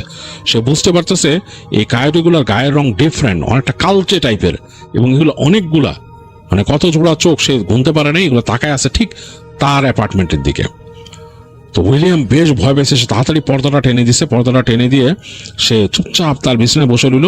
অনেকক্ষণ পর দেখলো হাত জ্বলতেছে, তো সাথে সাথে সে জ্যাকেট খুলে ফেললো, খুলে দেখলো এই জ্যাকেটের এখান থেকে তার ছিঁড়ে গেছে এবং তার হাত ছড়ে গেছে দরজার চোখাই লেগে। তো যাই হোক, ওইটা সে নিজেই হাইড্রোজেন প্যারক্সাইড দিয়ে ওটা ব্যান্ডেজ করে ওটা রাখলো, মানে তুলা দিয়ে ব্যান্ডেড লাগায়। তো রাতের বেলা প্রচন্ড ভয় লাগছে তার, সে ঘুমাইতে পারেনি সারা রাত। তো পরদিন সকালবেলা সে তার মাকে বলল যে আমি রাতের বেলা একটা সমস্যায় পড়ছিলাম। সে তার মার সাথে অনেক ফ্রেন্ডলি ছিল উইলিয়াম। তো তার মা জিজ্ঞেস করছে কি হয়েছে, তো সে বলছে মাকে যে এরকম ব্যাপার, আমি সেমিটারি গেট ওপেন দেখে গেছিলাম। তো তার মা খুব রাগ করলো, তারে বললো যে মানে এটা কখনোই তুমি ভালো জিনিস করো নাই, রাতের বেলা ওইখানে অনেক রকম সমস্যা হতে পারে, ওইটাতে তুমি একটা থ্রিল থেকে গেছো, আমি বুঝতে পারছি তোমার মধ্যে একটা থ্রিল কাজ করছে ওখানে ঢোকার জন্য, বাট এটা ঠিক না, এটা আনসেফ। রাতের বেলা তুমি যখন দরজাটা ওখানে খোলা দেখছো, দরজাটা অন্য কেউ খুলতে পারে, কোনো খারাপ মানুষও খুলতে পারে, বা কোনো একটা অ্যাক্টিভিটিস ওখানে হতে পারে। ইট নট নেসেসারিলি যে ওখানে প্যারানর্মাল কিছু হচ্ছে সবসময়। এটা একটা অনেক পুরনো সেমিটারি, তুমি বুঝতে পারছো না কেন ওখানে ঢুকছো তুমি। তো সে তখন বলে যে উইলিয়াম তার মাকে বলে যে আমি এটা ঠিক করি নাই, আমি আর যাব না। তো তার মা তাকে বলে যে ওকে, আজকে দুপুরে তোমাকে নিয়ে আমি যাব, আমরা যে তোমার সাইকেলটা নিয়ে আসবো, দেখি তোমার সাইকেল কি ওখানে আছে কিনা, পাওয়া যায় কিনা। তো যাই হোক, তো সে তার মাকে বলে ওকে। তো তারপর দুপুরের দিকে তার মার সাথে সে বের হয়। উইলিয়াম আর তার মা যায়, যে ওই সেমিটারিতে ঢুকে উইলিয়ামের বুক কাঁপতেছিল, ওই জায়গায় ঢুকতে যেয়ে বেশ ভয় লাগতেছিল। তো যাই হোক, দিনের বেলা হাঁটতে গিয়েও সেই যে স্ট্যাচুটা দেখে উইলিয়ামের কাছে খুব ভয় লাগে। সে তার মাকে বলে, ইশারা করে স্ট্যাচুটার দিকে দেখায় যে এটা দেখে এরকম ভয় পাইছি। তো তার মা আর কোনো কথা বলে না, ওখানে জাস্ট মাথা নাড়ে। তো পরবর্তীতে গিয়ে যেখানে তার সাইকেলটা রাখছিল ওইখানেই সাইকেলটা পায়, কিন্তু ওই যে খাবারের প্যাকেটটা নাই, ওইটা ওখান থেকে কেউ নিয়ে গেছে খাবারের প্যাকেটটা। এখন কে নিছে হু নোস। তো ওই তার যে নিছিল, সে ভিএইচএস স্টেপগুলো নিছিল, ওইটা আছে ওখানে। যাই হোক, সাইকেলটা নিয়ে তার মা সহ বের হয়ে আসে। আসার পরে তার মা বাসায় নিয়ে আসে তাকে। তো তার মা তাকে বলে যে তুমি যেটা করছো উইলিয়াম, ওইটা একটা স্টুপিডিটি, এটা ফুলিশনেস, এরকম কাজ কখনো করবা না। আর রাতের বেলা এই রাস্তাটা দিয়ে আসবা না, আমি তোমার জন্য নতুন রাস্তা এখান থেকে খুঁজে বের করছি, ও তুমি এই দিক দিয়ে ঘুরে, একটু বেশি ঘুরতে হবে তোমাকে, কিন্তু ঘুরে তুমি তোমার কাজে যেতে পারবা, ওই রাস্তায় দিয়ে আসার দরকার নেই। তো উইলিয়াম তার মাকে বলে কেন, এখান থেকে তো শর্টকাট, আমি আসতে অসুবিধা কি। তার মা বলছে যে আসবা না মানে আসবা না, তোমাকে যেতে না করছি মানে না। তো পরে নাকি উইলিয়াম এটা শুনছিল যে এই তার মা নাকি ওই জায়গা সম্পর্কে অনেক উল্টাপাল্টা কথা শুনছে এই প্যারানর্মাল বিষয়াদি নিয়ে। তো সে দেখতো যে উইলিয়াম পরে দেখছিল যে তার মা বাসার সামনে, তাদের বাসার যে দরজার কাছে তার আম্মা এতগুলো রসুন এরকম ঝুলাই দিছিল। তার আম্মা যে তাদের জানলা এবং বাসার কাছে রসুন এরকম ঝুলাই দিছিল। তো সে বুঝতে পারছে যে তার আম্মু এইসব জিনিসে বিশ্বাস করে, এবং তার আম্মু নাকি একটু ধর্মীয় প্র্যাকটিসও করতো। ওই চার্চে গেলে নাকি তার আম্মু ওখান থেকে হোলি ওয়াটার নিয়ে আসতো বাসায়, এগুলো ছিটাই দিত বাসার চারপাশে। তো উইলিয়ামরা যতদিন ওই বাসায় ছিল, উইলিয়ামের কাছে কেমন জানি লাগতো, সে ওই জানলার কাছে প্রায় তাকায় থাকতো এবং ভয় লাগতো। তারা যতদিন ওই বাসায় ছিল, উইলিয়াম আর কখনোই ওই রাস্তা দিয়ে রাতের বেলা চলাফেরা করেনি, কারণ তার নিজের কাছে খুব ভয় লাগতো ওখান দিয়ে চলাফেরা করতে। তো যাই হোক, এই ছিল র্যান্ডির মামা উইলিয়ামের ঘটনা, যেটা আমাদের কাছে শেয়ার করে ফেললো অনেক মাহমুদ। আমার কাছে বেশ ইন্টারেস্টিং লাগছে, ভয়ের মনে হয়েছে।